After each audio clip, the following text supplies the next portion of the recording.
छोड़ सतगुरु रामपाल जी परमेश्वर जी की जय हो। परमपिता परमात्मा सारी सृष्टि के रचनहार कुल मालिक असंख्य ब्रह्मांडों के स्वामी जगत गुरु तीनों लोकों में प्रवेश करके सबका भरण पोषण करने वाले राजाधिराज आत्माधार नाथों के नाथ देवों के देव महादेव सर्वेश्वर महेश्वर मृत्युंजय अजरो अमर आदि अनादि सनातनी प्रभु श्री श्री 1008 की उपाधि के वास्तविक अधिकारी अकाल मूरत शब्द स्वरूपी राम वासुदेव सर्वगतम ब्रह्म परम पूज्य प्रथम पूज्य परम संत परम पुरुष परम धनी परम दयालु सत्य कबीर हक्का कबीर अल्लाहु कबीर अल्लाहु अकबर बाखबर अल्लाह ताला जगत के तारणहार जगत के मुक्तिदाता जगत के जगन्नाथ हारे के सहारे हिंदुओं के राम मुसलमानों के अल्लाह सिखों के वाहिगुरु ईसाइयों के मसीह दया के सागर दयानिधि करुणा के सागर करुणानिधि स्वयंभू परिभू संकट मोचन कष्ट हरण मंगल करण दुख भंजन अविगत कबीर निर्विकार निर्विषम परमात्मा अलय अलेख सतगुरु आदि अनादि सतगुरु असली मर्यादा पुरुषोत्तम असली राम असली कृष्ण असली घनश्याम असली मुरारी राजाओं के राजा महाराजाओं के महाराजा शहनशाहों के शहनशाह सम्राटों के सम्राट भगवानों के भगवान अल्लाहों के अल्लाह प्रभुओं के प्रभु मसीहाओं के मसीह सच्चे वाहिगुरु बाबाओं के बाबा पीरों के पीर सेठों के सेठ जगत सेठ सावड़सा सेठ सर्वगुण संपन्न अनंत कोटि कलाओं के स्वामी अनंत कोटि ब्रह्मांडों के नायक योगियों में महायोगी ध्यानियों में महाध्यानी सिद्धों में परम सिद्ध ज्ञानियों में तत्व ज्ञानी ब्रह्म ज्ञानी महाज्ञानी परम ज्ञानी सर्वश्रेष्ठ ज्ञानी विज्ञानी युवा कबीर समर्थ कबीर असमवात अमित ओजा सच्चे रहनुमा करीम अल्लाह सुभान अल्लाह दुनिया के अंतिम पैगंबर 8 सितंबर 1951 से गांव धनाना जिला सोनीपत हरियाणा भारतवर्ष की पावन भूमि पे प्रकट रियल कल की भगवान श्री नारायण साकार हरि नूर अनंत परमात्मा संत श्रोमणी सतगुरु रामपाल जी परमेश्वर जी के चरण कमल में साध संगति से जुड़े हुए देश विदेश से आप और हम सभी सत्सेवक भाई बहनों का अनंत कोटि दंडवत प्रणाम। सत्साई भाई और बहनों, दया परमपिता परमेश्वर जी की सारी सृष्टि के रचनहार की जिनके विशेष आशीर्वाद से शुभ आशीर्वाद से उन्हीं के कर कमल से लिखित पवित्र पुस्तक जीने की राह के ऊपर वीडियो बनाने की श्रृंखला जारी है। इसी श्रृंखला में आज हमारा ये 5वें नंबर का वीडियो है।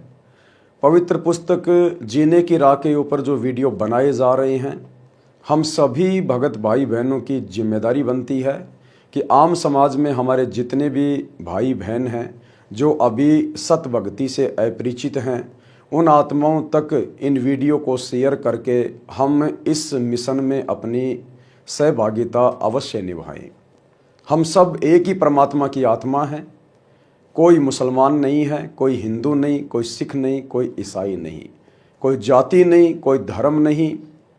इन सभी जाति धर्म के झंझटों में हमें इस शैतान ने इस काल ने बांध के रखा हुआ है। ये नहीं चाहता कि हमें अपने परमात्मा की पहचान हो जाए और हम अपने परमात्मा को पहचान कर उनसे नाम उपदेश लेकर शत भक्ति करके अपना मोक्ष प्राप्त करवा लें, क्योंकि इस काल को एक भयंकर श्राप लगा हुआ है। इसलिए अपने स्वार्थ के लिए ये हम सभी को यहाँ पर बांध कर रखे हुए हैं। ये हमें पूर्ण सतगुरु की जानकारी प्राप्त नहीं होने देता। ये हमें अपने निज घर सतलोक की जानकारी प्राप्त नहीं होने देता। उसके लिए इसने बहुत सुदृढ़ अपना जाल फैला रखा है। जगह जगह गांव गांव में हर धर्म में हर मजहब में अपने दूतों को भेज रखा है, जिन्हें हम आचार्य शंकराचार्य महामंडलेश्वर मंडलेश्वर और धर्म गुरुओं की संज्ञा देते हैं। इस पृथ्वी पर कोई यदि एकमात्र धर्म गुरु है, कोई आचार्य है, शंकराचार्य है, तो केवल सतगुरु रामपाल जी हैं। इनके अलावा किसी भी धर्म गुरु को, वो चाहे किसी भी धर्म से संबंधित क्यों ना हो, उसको धर्मशास्त्रों का वास्तविक ज्ञान नहीं है। उनके पास सत भक्ति नहीं है। उनके पास वो असली मंत्र नहीं है जिन मंत्रों के जाप करने से हमारा लोक और परलोक दोनों सुखी होगा। इसलिए यदि आज हमें ये जानकारी हुई है, ये ज्ञान हुआ है, तो हम सभी का ये परम दायित्व बनता है कि हम पूज्य गुरुदेव जी के ज्ञान को जन जन तक समझाएं, जन जन तक फैलाएं। तो भाइयों और बहनों, दास की भी एक छोटी सी कोशिश है परमात्मा के आशीर्वाद से उनके कर कमल से लिखित इन पुस्तकों के ऊपर वीडियो बनाने की। तो उम्मीद करूंगा आप सभी भगत भाई बहन वीडियो को सभी के लिए ज़्यादा से ज़्यादा शेयर करेंगे। तो पवित्र पुस्तक जीने की राह के ऊपर अभी तक 4 वीडियो कंप्लीट हो चुके हैं। यदि आपने अभी तक पार्ट नंबर 1 से देखना शुरू नहीं किया है तो आप जी अवश्य देखिएगा, क्योंकि पार्ट 1 इस पुस्तक की भूमिका है और भूमिका को अच्छे से समझे बिना आगे की वीडियो समझ पाना थोड़ा सा मुश्किल होगा। तो भाई और बहनों, पिछले वीडियो में गुरुदेव भगवान ने हमें बहुत सारी अध्यात्म से संबंधित और सामाजिक संस्कारों से संबंधित जानकारी उपलब्ध करवाई। किस प्रकार से हमने समाज में अपने बच्चों का विवाह करना चाहिए, समाज में जिस प्रकार से देखा देखी, पाखंड, आडंबर, परंपरा और रीति रिवाजों में उलझकर इंसान बैल बन चुका है, पूरी जिंदगी गधे और बैल की तरह कमाता रहता है, दुनिया से रिश्वत लेकर, भ्रष्टाचारी करके, मिलावट करके, काला बाजारी करके, झूठ और ठगी करके पैसा ऐंठता रहता है, केवल अपने सामाजिक संस्कारों को निभाने के लिए।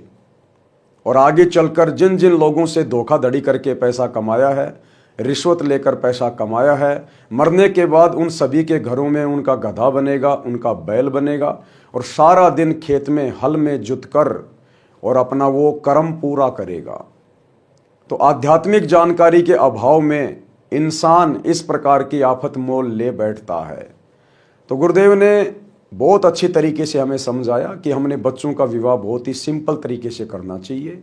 वैदिक विधि से हमने अपने बच्चों के संस्कारों को पूरा करना है, यानी उनकी शादी करनी है। और वो वैदिक विधि पूरे विश्व में वर्तमान में केवल सतगुरु रामपाल जी के अनुयायी ही कर रहे हैं। मात्र 17 मिनट में बच्चों की शादी, जिसे रमेणी कहा जाता है, संपन्न हो जाती है।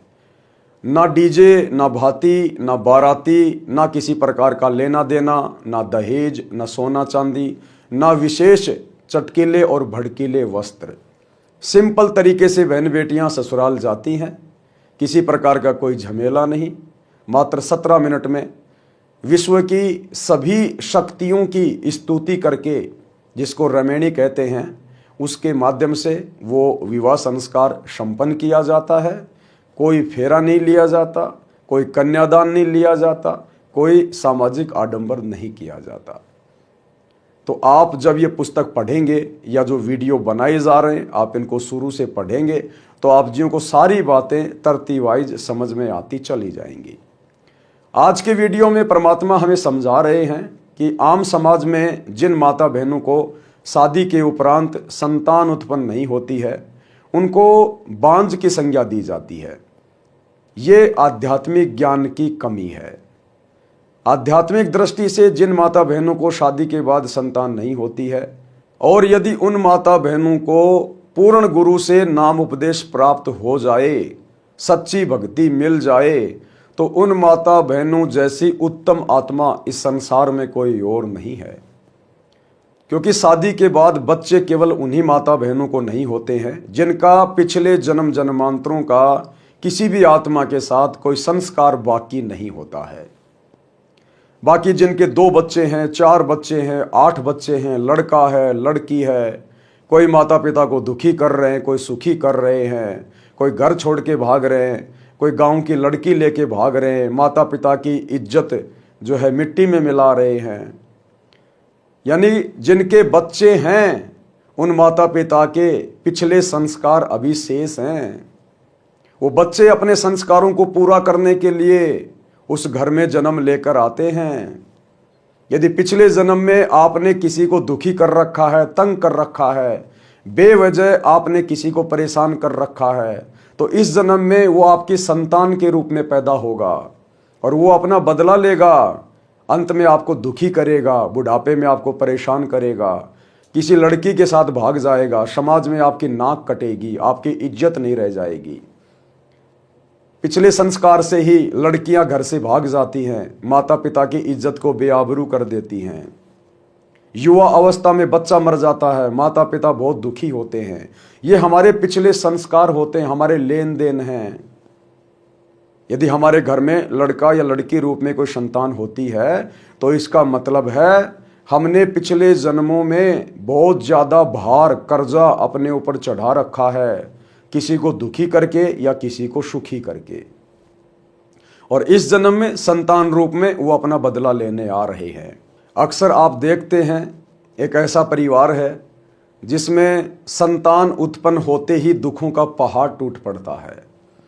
बच्चा समय से पहले मां के गर्भ से बाहर आ जाता है, डॉक्टर उसको आईसीयू में डाल देते हैं, लाखों रुपए का खर्च हो जाता है, हॉस्पिटल में इलाज चलता है, माता पिता दुखी, पैसा लग रहा है, लाखों रुपया बर्बाद, और चिंता ज्यों की त्यों बच्चा बचेगा या नहीं बचेगा। वो पिछले संस्कार हैं, उस माता ने या पिता ने पिछले जन्म में उस बच्चे का पैसा उधार लेकर दिया नहीं, वो पिछला संस्कार है।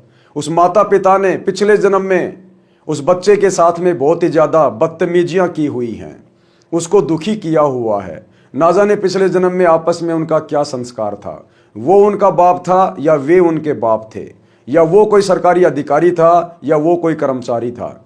लेकिन इस जन्म में वो अपना बदला पूरा करने के लिए, अपना ऋण चुकता करने के लिए उसके घर में उसके बच्चे के रूप में पैदा हुआ है, और पैदा होते ही माता पिता को दुखी करना शुरू कर रहा है, पैसे से भी उनको दुखी कर रहा है, और चिंता भी अपने बच्चे को लेकर माता पिता को बनी रहती है। तो भाई और बहनों, घर में संतान का उत्पन्न होना अच्छी का या बुरी का, ये हमारे पिछले संस्कार होते हैं। परमात्मा कहते हैं एक लेवा एक देवा दूतम, कोई किसी का पिता नहीं पुतम, ऋण संबंध जुड़े सब नाता, अंत समय से 12 बाटा। और जैसे ही उन बच्चों का अपने माता पिता से संस्कार पूरा हो जाता है, पिता मरने के बाद कहीं चला जाता है, वो बेटा बेटी मरने के बाद कहीं चले जाते हैं, उनका पता भी नहीं चलता है। तो जिन माता बहनों को शादी के बाद संतान नहीं होती है, भले ही आम समाज अपनी आध्यात्मिक नादानी के चलते उनको बांझ कहे, उनका मुंह देखना अशुभ समझे, लेकिन भगवान की दृष्टि में, भगत समाज की दृष्टि में, आध्यात्मिक दृष्टि में उन माता बहनों जैसी सुप्रीम आत्मा और धरती पर कोई नहीं होंगी। यदि उन आत्माओं को परमात्मा का सत्संग मिल जाए, परमात्मा का ज्ञान सुनने को मिल जाए, सच्चे सतगुरु की शरण मिल जाए, उन आत्माओं का तो इसी जन्म में पूर्ण मोक्ष हो जाएगा, पूर्ण मोक्ष। इस संसार में, इस गंदे लोक में फिर कभी मुड़कर भी नहीं देखना। सतगुरु के विमान में बैठ के वो आत्मा सीधी सतलोक जाएगी, जहां पर ब्रह्मा विष्णु महेश से भी ज्यादा सुखों का भंडार है। तो भाई और बहनों, आज उसी विषय को लेकर गुरुदेव भगवान बात को आगे बढ़ा रहे हैं। तो क्या कुछ कहा है गुरुदेव ने अपने कर कमल से लिखित पवित्र पुस्तक जीने की राह में। पवित्र पुस्तक जीने की राह, वीडियो नंबर 5 और पेज नंबर 32। किसी ने गुरुदेव भगवान से सवाल किया, जिनको संतान प्राप्त नहीं होती है उस बेऔलादे यानी संतानहीन का तो सुबह या शुभ कर्म को जाते समय मुख देखना भी बुरा मानते हैं, ऐसा क्यों? तो गुरुदेव ने उत्तर दिया है, यह संपूर्ण आध्यात्मिक ज्ञान के टोटे के कारण गलत धारणा है। यानी लोगों को अभी अपने शास्त्रों का ज्ञान नहीं है, भक्ति मार्ग का ज्ञान नहीं है, अध्यात्म का ज्ञान नहीं है, जिस कारण से संतानहीन माता बहनों को लोग बुरा मानते हैं, अशुभ मानते हैं उनका मुंह देखना, जबकि वे माता बहनें तो देवी देवताओं से भी शुभ हैं, देवी देवताओं से भी शुभ। पाठक जन इसी पुस्तक के पेज नंबर 6 पर पढ़ें कि एक व्यक्ति के 4 पुत्र थे, उसको अधरंग हो गया तो किसी ने सेवा नहीं की। क्या उस आदमी के दर्शन इसलिए अच्छे हैं कि उसके संतान है? उसकी दुर्गति को कौन देखना अच्छा समझेगा? और ये तो आपको वर्तमान समय में, आम समाज में, हर गांव में आपको 1-2 घर ऐसे मिल जाएंगे जिनके 3-3 बेटे हैं, 4-4 बेटे हैं, अच्छी अच्छी नौकरियों पे हैं, बढ़िया धन कमाते हैं, और उनके माता पिता की गांव में दुर्गति हो रही है, दुर्गति। अब बताइए जिस माता बहन के संतान नहीं है वो अच्छी, या संतान होने के बाद भी जिनकी दुर्गति हो रही है वो अच्छे? तो केवल ज्ञान का टोटा है ये, ज्ञान का टोटा। अब बता रहे परमात्मा एक कथा के माध्यम से कि संतान वाले कितने सुखी हैं और जिनके संतान नहीं हैं वो अज्ञान के कारण भले अपने आप को दुखी मानते हैं, लेकिन उनके जैसा सुखी धरती पर कोई और नहीं है। कृतगनी पुत्र, कृतगनी बेटा बेटी वो होते हैं जो अपने माता पिता की आज्ञा में नहीं चलते, अपने माता पिता को दुखी करते हैं। जिस माँ ने उसको 9 महीने अपने गर्भ में रखा, अपना पेट चीर कर बाहर निकाला, जिस पिता ने पूरी जिंदगी उसका पालन पोषण किया, और अंत में यदि वो अपने माता पिता के उपकार को भुला दे, उनके साथ अच्छा व्यवहार ना करे, बुढ़ापे में उनकी सेवा ना करे, उनकी इज्जत का ध्यान ना रखे, उन बेटा बेटियों को कहते हैं कृतघ्नी बेटा बेटी, यानी महान निकम्मे, महान नीच। एक व्यक्ति के 2 पुत्र थे, फौज से सेवानिवृत्त था। एक फौजी था और उसके 2 बेटे थे, और फौजी फौज से रिटायरमेंट हो गया था। ध्यान से सुनना, एक व्यक्ति के 2 पुत्र थे, फौज से सेवानिवृत्त था, पेंशन बनी थी, पुत्र अलग अलग हो गए। छोटे पुत्र ने माता को अपने घर पर रख लिया क्योंकि बच्चे छोटे थे। छोटे वाले बेटे ने माँ को अपने घर पे रख लिया क्योंकि उसके बच्चे छोटे छोटे थे। माँ को नौकरानी की दृष्टि से, बाप को नहीं रखा, माँ को रखा कि माँ घर में रहेगी तो काम करेगी, बाप तो फिर भी ताश खेलने चला जाएगा, रिश्तेदारियों में घूमने चला जाएगा, लेकिन माँ नौकरानी की तरह काम करेगी, नौकरानी की तरह बच्चों की देखभाल करेगी। तो छोटे लड़के ने तो अपनी माँ को अपने पास में रख लिया, ये सोचकर कि माता उनकी देखरेख के लिए चाहिए थी।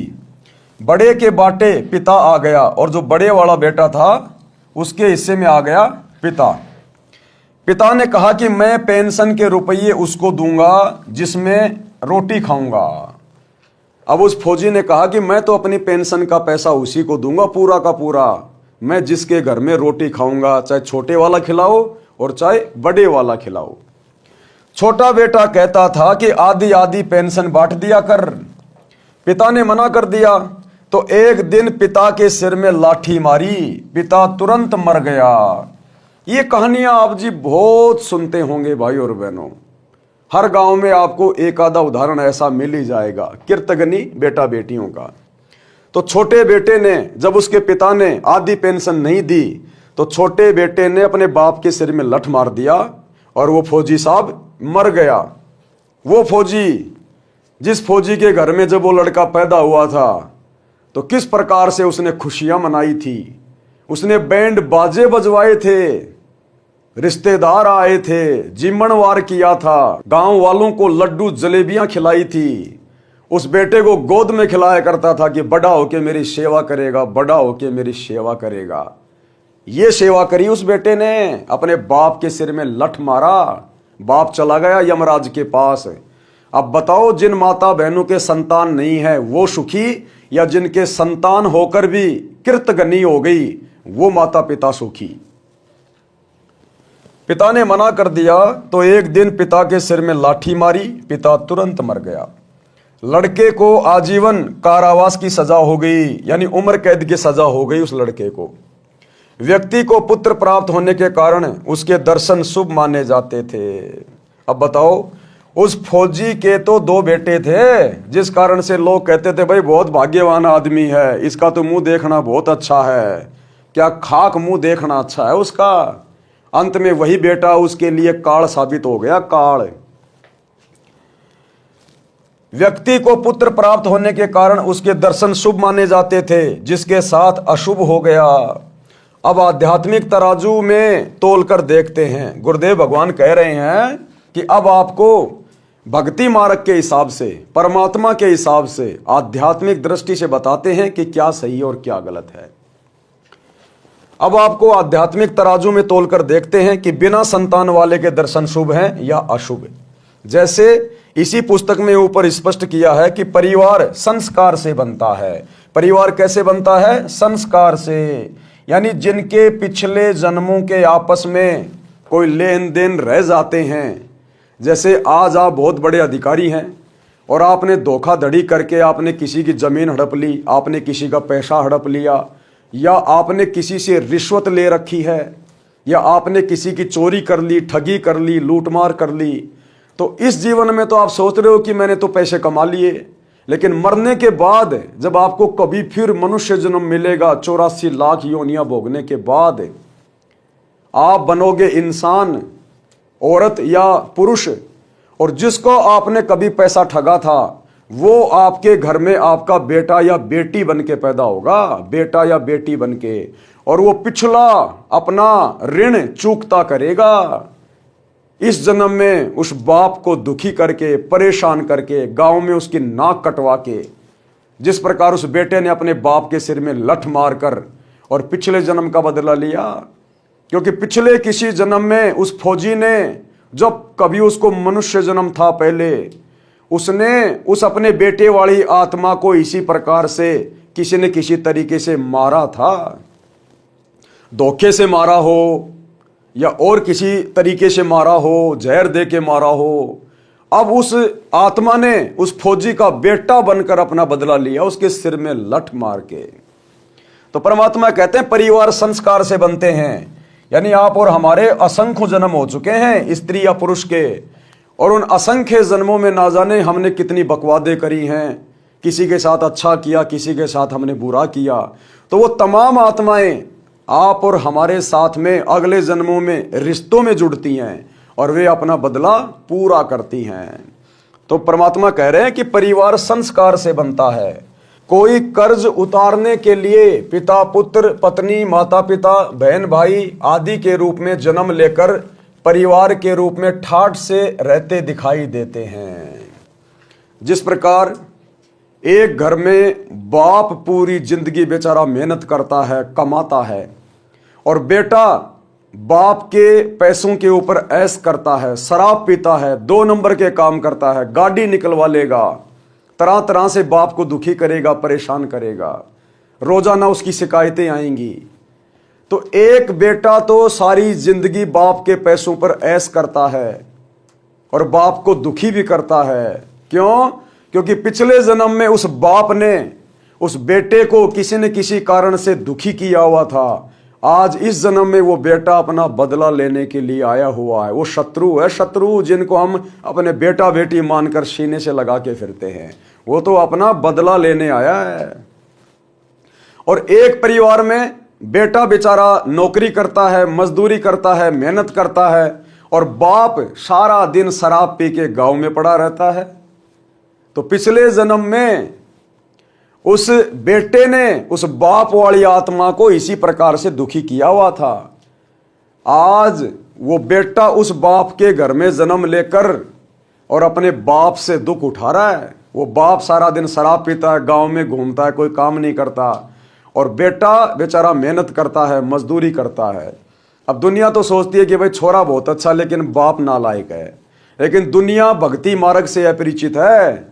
पिछले जन्म में उस बेटे ने उस बाप के साथ ना जाने क्या क्या बुरा किया हुआ था, जिस कारण से वो बाप आज उस बेटे को दुखी करके अपना बदला ले रहा है। बदला, परमात्मा कहते हैं बदला कहीं न जात है भाई 3 लोक के माही।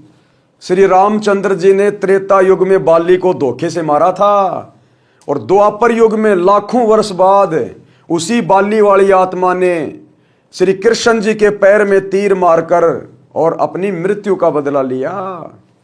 तो जब हमारे भगवान, ये 3 लोक के भगवान ब्रह्मा विष्णु महेश, ये जब अपने अदले बदले का खेल खेल रहे हैं, तो आप और हमारे जैसे 2 कोटि के इंसान कैसे बच सकते हैं? लेकिन भाई बचने का बहुत आसान तरीका है, बहुत आसान। सच्चा सतगुरु धरती पे प्रकट है। अगर हमारे ये अदले बदले, ये हमारे पूर्व जन्मों के संस्कार यदि कटेंगे, तो केवल ये सच्ची भक्ति से कटेंगे, केवल सच्ची भक्ति से। और ये सच्ची भक्ति आप और हमारा परम सौभाग्य है। इस पृथ्वी पर आज जितने भी देश हैं और जितने भी मानव शरीरधारी स्त्री पुरुष हैं, आज भाई उनका परम सौभाग्य है, परमात्मा सतगुरु रूप में धरती पे प्रकट हैं। हमारे पिछले संस्कारों को, हमारे ऋण संबंधों को परमात्मा अपनी सत भक्ति से, अपने आशीर्वाद से, इनकी शरण में आने के बाद जलाकर भस्म कर देंगे। पिछले संस्कार खत्म, और आगे गुरुदेव हमें ज्ञान ऐसा दे रहे हैं, ऐसा निर्मल तत्व ज्ञान दे रहे हैं, आगे हम किसी भी प्रकार की गलती कर ही नहीं सकते। ना बेटा बाप के साथ में कर सकता, ना बाप अपने बेटे के साथ में कर सकता, ना हम किसी अन्य व्यक्ति के साथ में कर सकते। परमात्मा कहते हैं कबीरा आप ठगाइए और न ठगिए कोई, आप ठगाए सुख होत है और ठगे दुख होए। तो भगत फिर भक्ति मार्ग पर आगे ऐसी कोई गलती नहीं करेगा जिससे फिर उसको मृत्यु के बाद जन्म लेना पड़े और यहीं पर ये अदले बदले का खेल खेलना पड़े। तो ऐसा निर्मल ज्ञान लेकर, ऐसी निर्मल भक्ति लेकर सतगुरु धरती पर आए हुए हैं। आप सभी भाई बहनों की पॉकेट में मोबाइल है, घर घर में टीवी है। रोजाना शाम को 7:30 से 8:30 बजे गुरुदेव का सत्संग आता है साधना टीवी चैनल पर। और मोबाइल में जब चाहे यूट्यूब पे जाके सर्च करें सृष्टि रचना संत रामपाल जी भगवान और सुनिए सत्संग। एक बार शुरू कीजिए थोड़ा थोड़ा, 10 मिनट, 15 मिनट, 20 मिनट, इसी प्रकार से शुरुआत होगी। तो क्या कहते हैं परमात्मा, यानी एक दूसरे का कर्जा उतारने के लिए पिता पुत्र, पत्नी, माता पिता, बहन भाई आदि के रूप में जन्म लेकर परिवार में ठाठ से रहते दिखाई देते हैं, परंतु कई युवा अवस्था में मर जाते हैं, कई विवाह होते ही मर जाते हैं। ये सब अपना ऋण पूरा होते ही अविलंब शरीर त्याग जाते हैं।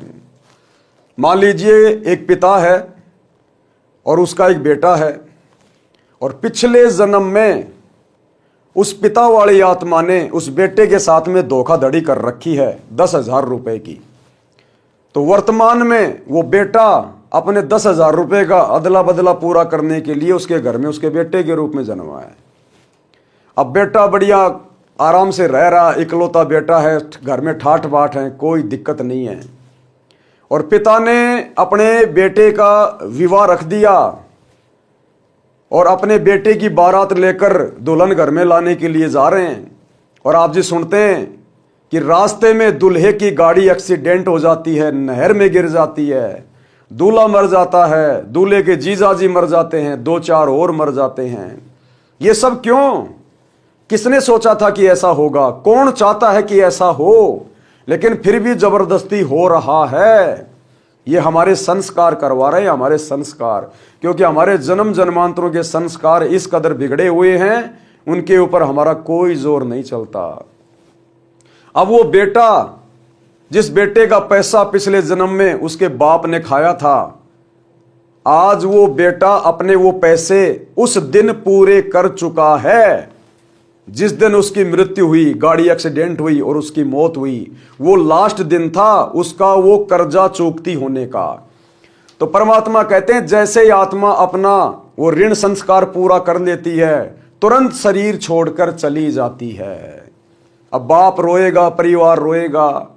अब आध्यात्मिक ज्ञान किसी को है नहीं, उसके पीछे का कारण किसी को पता है नहीं, और रोते रहते हैं फालतू में, याद करते रहते हैं उनको। अरे भैया, अब वो तुम्हें याद नहीं कर रहा, उसको तो पता भी नहीं कि मेरा बाप कौन था क्या नहीं था, वो तो नए शरीर में जा चुका है।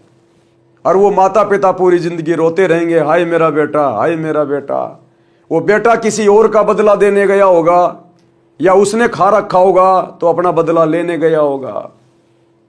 तो इस प्रकार का ये काल का षड्यंत्र है भाई और बहनों। इसने हमारे को परिवार के माध्यम से बेटा बेटी, माता पिता, पति पत्नी, ये सब आपस में एक दूसरे के पिछले जन्मों के ऋण संबंधों के कारण वर्तमान में रिश्ते के रूप में जुड़े हैं। और जैसे जैसे हमारे वो संस्कार पूरे हो जाएंगे, तुरंत ये अपना शरीर छोड़कर चले जाएंगे। आप देखते हैं किसी का पति जहर खा लेता है, किसी की पत्नी फांसी खा लेती है। भैया उनका संस्कार इतना ही था, इससे ज्यादा 1 सेकंड भी कोई आने नहीं रुक सकता। हाँ, इससे ज्यादा यदि आपने रुकना है, जीवन जीना है और आपने अच्छा खुशहाल जीवन जीना है, तो फिर आपने सतगुरु के सत्संग सुनकर उपदेश लेना पड़ेगा। फिर सतगुरु के पास वो पावर है, वो शक्ति है। सतगुरु अपने आशीर्वाद से आपके उन बुरे संस्कारों को समाप्त कर देगा, मिटा देगा। और सतगुरु सत भक्ति करवाने के लिए, मोक्ष दिलाने के लिए आपको अपनी तरफ से एक्स्ट्रा उम्र प्रदान करेगा जो आपके भाग्य में नहीं होती है। तो आज वो समर्थ सतगुरु धरती पे प्रकट है। धरती पे थोड़ा सा विचार कर लेना। परंतु कई युवा अवस्था में मर जाते हैं, कई विवाह होते ही मर जाते हैं। ये सब अपना ऋण पूरा होते ही अविलंब शरीर त्याग कर चले जाते हैं। जिनको संतान नहीं हुई है उनका कोई लेन देन बाकी नहीं है। भाई वो तो बहुत अच्छी आत्मा है, बहुत ही शुभ आत्मा है, क्योंकि उनका पिछले जन्म का किसी के साथ में कोई बबंडर नहीं है। उन्होंने अपने पिछले जन्म में किसी को दुखी नहीं कर रखा, किसी के साथ में ठगी नहीं कर रखी, इसलिए उनका किसी के साथ कोई लेन देन नहीं है। वे भाई बहन तो केवल आध्यात्मिक ज्ञान के बिना अपने आप को बेऔलादे मानकर दुखी हो रहे हैं फालतू में, जबकि वो तो बहुत ही सुखी आत्मा है, बहुत ही अच्छी आत्मा है परमात्मा की।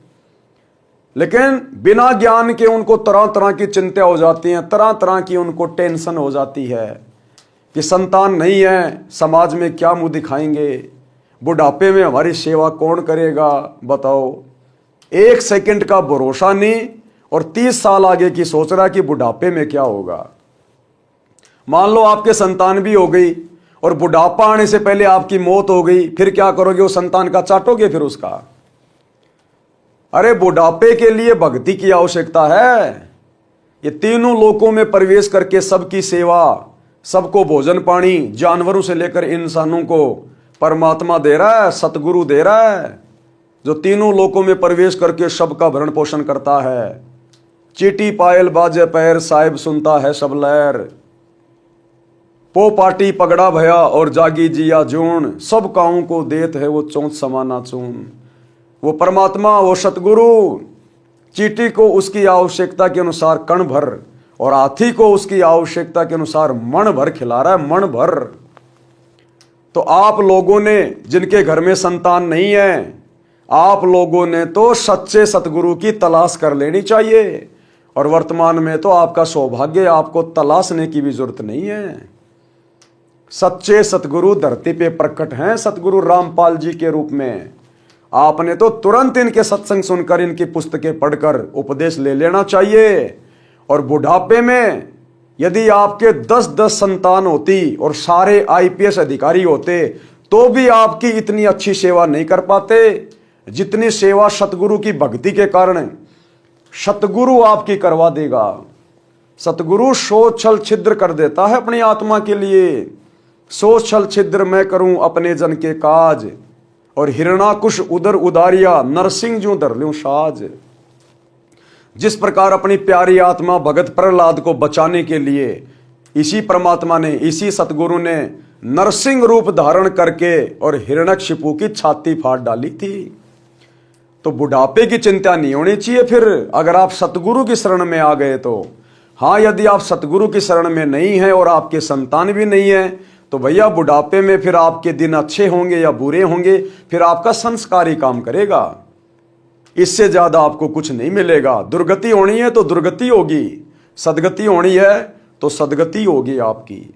लेकिन यदि आप सतगुरु की शरण में आ जाएंगे और आपका कोई भी आगे पीछे नहीं है, भले आपके संतान भी नहीं है और आपका पति मर गया या आपकी पत्नी मर गई, आप अकेले हैं, तो भी ये परमात्मा आपको अपने हाथों पे रखेगा।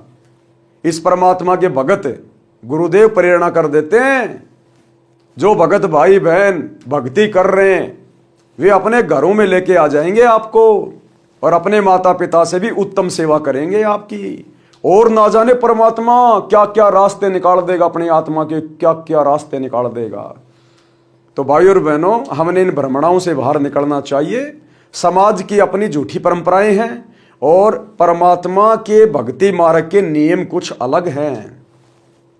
तो आप जी सतगुरु रामपाल जी के सत्संग सुनना शुरू करें और धीरे धीरे ज्ञान को समझें और तुरंत शरण ग्रहण कर लें।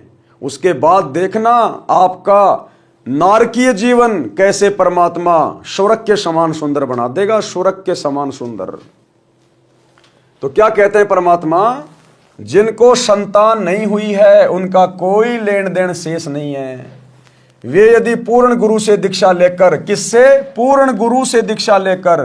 पूर्ण गुरु एकमात्र धरती पर सतगुरु रामपाल जी हैं, बाकी इस ब्रह्मांड में कोई दूसरा पूर्ण गुरु नहीं है। आपके श्री ब्रह्मा जी भी पूर्ण गुरु नहीं है, उनको भी पूर्ण ज्ञान नहीं है। ब्रह्मा विष्णु महेश भी जन्म और मरण में हैं, वे भी 84 लाख योनियों में जाते हैं, मां कष्ट उठाते हैं। पूर्ण गुरु पूर्ण गुरु की भूमिका स्वयं परमात्मा धरती पे प्रकट होकर निभाता है। तो आज इतना बड़ा सौभाग्य है पूरी पृथ्वी के मानव शरीरधारी स्त्री पुरुषों के लिए। जिनको संतान नहीं है उनका कोई लेन देन शेष नहीं है। वे यदि पूर्ण गुरु से दीक्षा लेकर भक्ति करें तो उन जैसा सौभाग्यवान कोई नहीं है। न किसी के जन्म की खुशी न मृत्यु का दुख, ना तो इस काल के लोक में झूठी खुशी मनानी, क्योंकि संतान है ही नहीं तो काहे की खुशी मनाएंगे। संतान होती तो फिर संतान के भी संतान होती, फिर और उनके है ही नहीं तो काहे की झूठी खुशी मनाएंगे। संतान होगी तो फिर वो मर भी जाती है, माता पिता के आगे बड़ा दुख होता है। पोता पोती मर जाते हैं, बेटा बेटी मर जाते हैं। तो कहते हैं उन आत्माओं को तो यहां ना तो झूठा सुख सताएगा और ना ये दुख सताएगा। न किसी के जन्म की खुशी न मृत्यु का दुख, उन बिना औलाद वालों का दर्शन तो अति शुभ है। देवी देवताओं से भी ज्यादा शुभ है, दुर्गा देवी से भी ज्यादा सुख है। उन बे औलादों का मुंह देखना तो शुभ है। और यदि वो बे औलादे संतानहीन यदि सतगुरु की शरण में आ जाते हैं तो ब्रह्मा विष्णु महेश भी उन बे औलादों के पैर के नाखून के बराबर नहीं है, पैर के नाखून के बराबर। क्योंकि सतगुरु के शरण में आकर वो अपना मोक्ष करवाएंगी, 84 लाख योनियों के महाकष्ट से बच जाएंगी। और ब्रह्मा विष्णु महेश जो वर्तमान में ऊपर बैठकर अपना संस्कार भोग रहे हैं, अभी उनको तो संस्कारवश 84 लाख योनियों में जाना है। तो शुभ कौन हुआ, जो गधे कुत्ते बनने से बच गए वो, या जो अभी आगे गधे कुत्ते बनेंगे वो। उन बिना औलाद वालों का दर्शन तो अति शुभ है। यदि भक्ति नहीं करते तो चाहे औलाद वाले हों और चाहे बे औलाद बिना संतान वाले, दोनों ही अपना जीवन नष्ट कर जाते हैं। यदि भक्ति करते हैं तो दोनों के दर्शन शुभ हैं। और यदि भक्ति करते हैं तो चाहे औलाद वाला हो चाहे बे औलाद वाला हो। भाई बे औलाद वाले के तो वैसे ही कोई संस्कार नहीं है, और औलाद वाला भी कोई है यदि सतगुरु की शरण में आ गया, और यदि उस औलाद वाले की औलाद उसके संस्कार वश यदि उसको कोई परेशानी में डालने वाली थी, उसको कोई दुख आना था अपने संतान की ओर से, कोई ऐसा संस्कार था पिछले जन्म का, तो सतगुरु की सत भक्ति से वो संस्कार भी काट दिया जाता है। वो बच्चे जो अपने पिता को दुखी करने थे या उन बच्चों की अकाल मौत होनी थी, सतगुरु की शरण में आने के बाद अंतर्यामी सतगुरु अपने भगत के उन संस्कारों को नष्ट कर देता है, काट देता है। जिस प्रकार डॉक्टर की शरण में जाने के बाद डॉक्टर अपनी गोली दवाई देकर, अपनी मेडिसिन देकर और उस व्यक्ति के रोग को काट देता है। तो सतगुरु आध्यात्मिक वैद्य है। आध्यात्मिक वैद्य हमारे जन्म मरण के रोग को समाप्त करने वाला, हमारे कुसंस्कारों को काटने वाला। अब आगे गुरुदेव कह रहे हैं बे औलादो सावधान। बे औलादो यानी जिनके संतान नहीं है, सावधान। और क्या कह रहे हैं गुरुदेव, जिन पुण्यात्माओं को संतान नहीं होती है तो आध्यात्मिक ज्ञान के अभाव से उनकी तड़फ संतान प्राप्ति की बनी रहती है। जिन लोगों को संतान नहीं है तो समाज को देख देख के, समाज को देख देख के जिस प्रकार से समाज में बेटा बेटियों को बहुत महत्वता दी जाती है कि मेरे तो 2 लड़के हो गए, 2 लड़की हो गई, मेरा तो जीवन धन्य हो गया, वो तो सुखी परिवार है। बुढ़ापे में मेरी बढ़िया सेवा करेगा, छोरा नौकरी करेगा, घर में बहू आएगी, बढ़िया पैर दबाएगी, बढ़िया सेवा करेगी। तो इस प्रकार की सामाजिक बातें सुन सुन के जिनके संतान नहीं है, उनको मन में ये होता है कि हे भगवान हमारे भी एक बच्चा हो जाए, हे भगवान हमारे भी एक बच्चा हो जाए। उनको वो तड़प बनी रहती है। आध्यात्मिक ज्ञान के अभाव से उनकी तड़फ संतान प्राप्ति की बनी रहती है। उसके लिए हर संभव प्रयत्न करते हैं। अब उन नादानों को इस बात का पता नहीं कि तुम्हारा पिछला कोई संस्कार बाकी नहीं है, इसलिए चाहे तुम कितनी कोशिश कर लो तुम्हें संतान नहीं मिलेगी। अगर संतान भी चाहिए तुम्हें तो भी तुमने सतगुरु की शरण में आना पड़ेगा। अगर तुम्हें संतान भी चाहिए तो भी सतगुरु की शरण में आना पड़ेगा। इस सतगुरु के पास वो पावर है, वो शक्ति है। तुम्हारे भाग्य में कोई चीज नहीं होगी तो भी सतगुरु तुम्हारी झोली में डाल देगा। उसके लिए हर संभव प्रयत्न करते हैं, यानी जंतर मंत्र वालों के पास जाते हैं, तरह तरह के डॉक्टरों के पास में जाके फालतू में दवाई खाने लग जाते हैं, यानी हर प्रकार से वो प्रयत्न करते हैं। फिर भी कोई लेन देन वाला नहीं मिलता है, लेकिन फिर भी उनका प्रयत्न सफल नहीं होता, तो आजीवन संतान प्राप्ति न होने के दुख को झेलते हैं और पूरी जिंदगी ये सोचते सोचते मर जाते हैं कि ये भगवान हमारे संतान नहीं हुई। किसी का बेटा उधार लेंगे, अपनी बहन का लेंगे, अपना भाई का लेंगे। विशेषकर स्त्री की संतान उत्पन्न करने की इच्छा प्रबल होती है, वह अपने को बांझ कहलवाना नहीं चाहती और आम समाज में औरत के ऊपर ही डाल दिया जाता है। अगर कोई बीमारी के कारण भी संतान नहीं हो पा रही है और बीमारी यदि उसके पति को है तो भी दोष समाज में औरत के ऊपर डाला जाता है कि ये बांझ है। तो ये भी लोगों की नादानी है, ये भी लोगों की नालायकी है। लेकिन औरत वह अपने को बांझ कहलवाना नहीं चाहती, भले ही जांच करके डॉक्टर बता देते हैं कि आप में बांझ के कोई लक्षण नहीं है, विधाता की लीला है, परंतु तत्व ज्ञानहीन स्त्री इस तड़प में मर जाती है। भक्ति न करने के कारण उसका अगला जन्म कुतिया का होता है। अब वो माता बहनें जो बहुत अच्छी आत्मा है, जिनके कोई संतान नहीं है, पिछला कोई संस्कार नहीं है, लेकिन सतगुरु की शरण मिली नहीं और आजीवन इसी सोच में रहती है कि हे भगवान मेरे बच्चे हों, हे भगवान मेरे बच्चे हों, तो भाई देखो ये काल का बहुत भयंकर षड्यंत्र है। यहां हम जिस चीज की इच्छा करते करते मरते हैं, हमें अगले जन्म में वहीं पे जन्म मिलता है। तो वो औरत जो पूरी जिंदगी बेटा बेटी करती हुई मर जाती है, मरते समय भी वो इच्छा कि काश मेरा बेटा होता, बेटी होती, आज मेरी अर्थी को कंधा देने वाले होते, वो इसी सोच के साथ मर जाती है। तो परमात्मा का विधान है, गीता जी में लिखा हुआ है, जहां आशा तहां बासा होई और मन कर्म वचन सुमरियो सोई। मरते समय इंसान जिस वस्तु की इच्छा रखता है उसका वही जन्म होता है। और फिर ये काल क्या करेगा, अगले जन्म में उस स्त्री को ये कुतिया बना देगा, कुतिया। और पिछले जन्म में जो बेटे बेटे करती हुई मरी थी, इस जन्म में उसको हर ब्योत में 8 बच्चे देगा, 8 बच्चे कि ले तेरी यही इच्छा बाकी रह गई थी, खूब पैदा कर और प्यार से रह।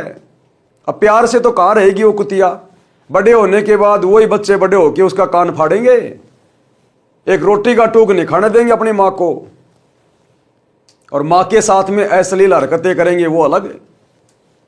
अब उस नादान स्त्री ने बिना आध्यात्मिक ज्ञान के, बिना सच्चे सतगुरु की खोज करके, भक्ति करके, और उसने ये आफत मोल ले ली। उसने, परमात्मा ने कितना अच्छा उसको जीवन दिया था, स्त्री का जीवन दिया था, पुरुष का जीवन दिया था, लेकिन संतान ना होने के कारण सारी जिंदगी संतान करती रही और अपने उस मनुष्य जन्म को बिना भक्ति के बर्बाद कर गई संतान की उम्मीद में। अगले जन्म में काल ने उसको कुतिया बना दिया। अब 8 पैदा कर रही है, अपनी इच्छा पूरी कर रही है। और जब वो कुतिया का शरीर छूटेगा, क्योंकि 84 तो भोगनी पड़ेगी, बिना सतगुरु की भक्ति शुरू किए इंसान 84 में जाएगा ही जाएगा, चाहे देश का राजा हो चाहे भिखारी हो। जब वो कुतिया का शरीर छूटेगा, फिर ये काल उसको सूरी का जन्म देगा, सूरी का। कुतिया के जन्म में तो 8 पैदा कर रही थी, अब वो 12 पैदा करेगी, 12, क्योंकि उसकी वही इच्छा थी मरते समय। इसलिए भाई और बहनों, इस आध्यात्मिक ज्ञान से परिचित होना बहुत लाजमी है, बहुत जरूरी है। हमें 84 लाख योनियों से भिन्न परमात्मा ने यह मनुष्य देह प्रदान की है। मानव जन्म दुर्लभ है, ये मिले न बारंबार, जैसे पेड़ से पत्ता टूट जाए वापस नहीं लगता डार, ये इतना अनमोल है। फिर 84 लाख योनियां भोगने के बाद परमात्मा देता है, और देता केवल अपनी भक्ति करवाने के लिए, क्योंकि भक्ति हम केवल मनुष्य शरीर में कर सकते हैं, स्त्री का हो या पुरुष का। आज हमें पता है क्या भगवान है, क्या भक्ति है, गधे कुत्तों को नहीं पता क्या भगवान है, क्या भक्ति है। इसलिए इस मनुष्य शरीर की प्राप्ति के प्रयोजन को हमने संतों के सत्संगों को सुनकर समझना चाहिए। और सच्चा संत, सच्चा गुरु इस पूरी पृथ्वी पर वर्तमान में केवल एक ही है जो आपके जन्म मरण के रोग को समाप्त कर सकता है, जिसके पास में पूर्ण आध्यात्मिक पावर है, शत भक्ति है, और जो हमें मोक्ष दिलवा सकता है, 84 लाख योनियों के कष्ट से बचा सकता है। केवल एक ही महापुरुष है, सतगुरु रामपाल जी। तो जेब से मोबाइल निकालिए और सतगुरु रामपाल जी के सत्संग सुनना शुरू कीजिए। तो फिर उन बेऔलादों के साथ में क्या बनती है? जो औरत केवल संतान की तड़फ में ही मर जाती है, भक्ति न करने के कारण उसका अगला जन्म कुतिया का होता है। फिर यम के दूत उसे कहते हैं कि बहन, अब संतान पैदा करके सारी कसर निकाल दे। एक ब्योत में 8 जमेगी, यानी जन्म देगी। फिर अगला जन्म तेरा सूरी का होगा, एक बार में 12 संतान को जन्म देगी और 7-8 ब्योत करेगी, यानी 60-70 बच्चे पैदा करेगी। फिर वो नादान औरत जो संतान की तरफ में मर गई और भक्ति पे लगी नहीं। हाँ, यदि वो भक्ति पे लग जाती, अगर वो निसंतान स्त्री या पुरुष यदि वो भक्ति पे लग जाते, कौन सी भक्ति पे? सतगुरु की सच्ची भक्ति पे। नकली आचार्य शंकराचार्यों की भक्ति से ये रोग नहीं कटेगा। यदि वो सच्चे सतगुरु की भक्ति पे लग जाती, जिसके संतान नहीं थी, स्त्री या पुरुष, तो परमात्मा उसके मन की बात को जान के उसको संतान भी देता और अपनी तरफ से देता। अच्छी आत्मा उसके घर में भेजता जो कभी भी उसको दुख नहीं देती, और वो फिर भक्ति करके अपना जीवन भी सफल करती। लेकिन एक सच्चे सतगुरु की भक्ति ना करके, और कितनी बड़ी उसने आफत मोल ले ली। अगले जन्म में फिर कुतिया बनी, सुअरी बनी, और 8-8 बच्चे, 12-12 बच्चे फिर वो पैदा कर रही है और कितना दुख उठा रही है। अब बताओ, संतान उसको क्या सुख दे रही है? अब उस कुतिया को वो संतान क्या सुख देगी? अगर कोई रोटी का टूक डालेगा, वो बच्चे बड़े होने के बाद अपनी माँ को भी नहीं खाने देंगे, तुरंत जाप के लपक लेंगे। और ज्यादा नखरे करेगी तो कान के यहां से बटका भरेंगे, फाड़ देंगे, और बरसात के समय में कीड़े पड़ेंगे उस माँ के, कीड़े भुगत भुगत के मरेगी। एक बार में 12 संतान को जन्म देगी और 8-8 ब्योत करेगी। संतान की सारी भूख मिटा लिए। हे पुण्यात्माओं, गुरुदेव भगवान समझा रहे हैं हम सबको, क्योंकि हम सब इन्हीं के बच्चे हैं। हमें भले ही आध्यात्मिक ज्ञान के कारण ये बातें समझ में नहीं आ रही हों, हम सब एक ही परमात्मा के बच्चे हैं। हम सब भाई बहन हैं। कोई हिंदू नहीं, कोई मुसलमान नहीं, कोई सिख नहीं, कोई ईसाई नहीं, कोई जातियां नहीं है। भगवान के दरबार में कोई जाति नहीं। अरे क्या आपने सुना है देवी देवताओं का कोई धर्म है कि भाई जो इंद्र है वो तो मुसलमान है, या जो अन्य देवता हैं कोई जैनी है, कोई बौद्ध है? सुना आपने कभी?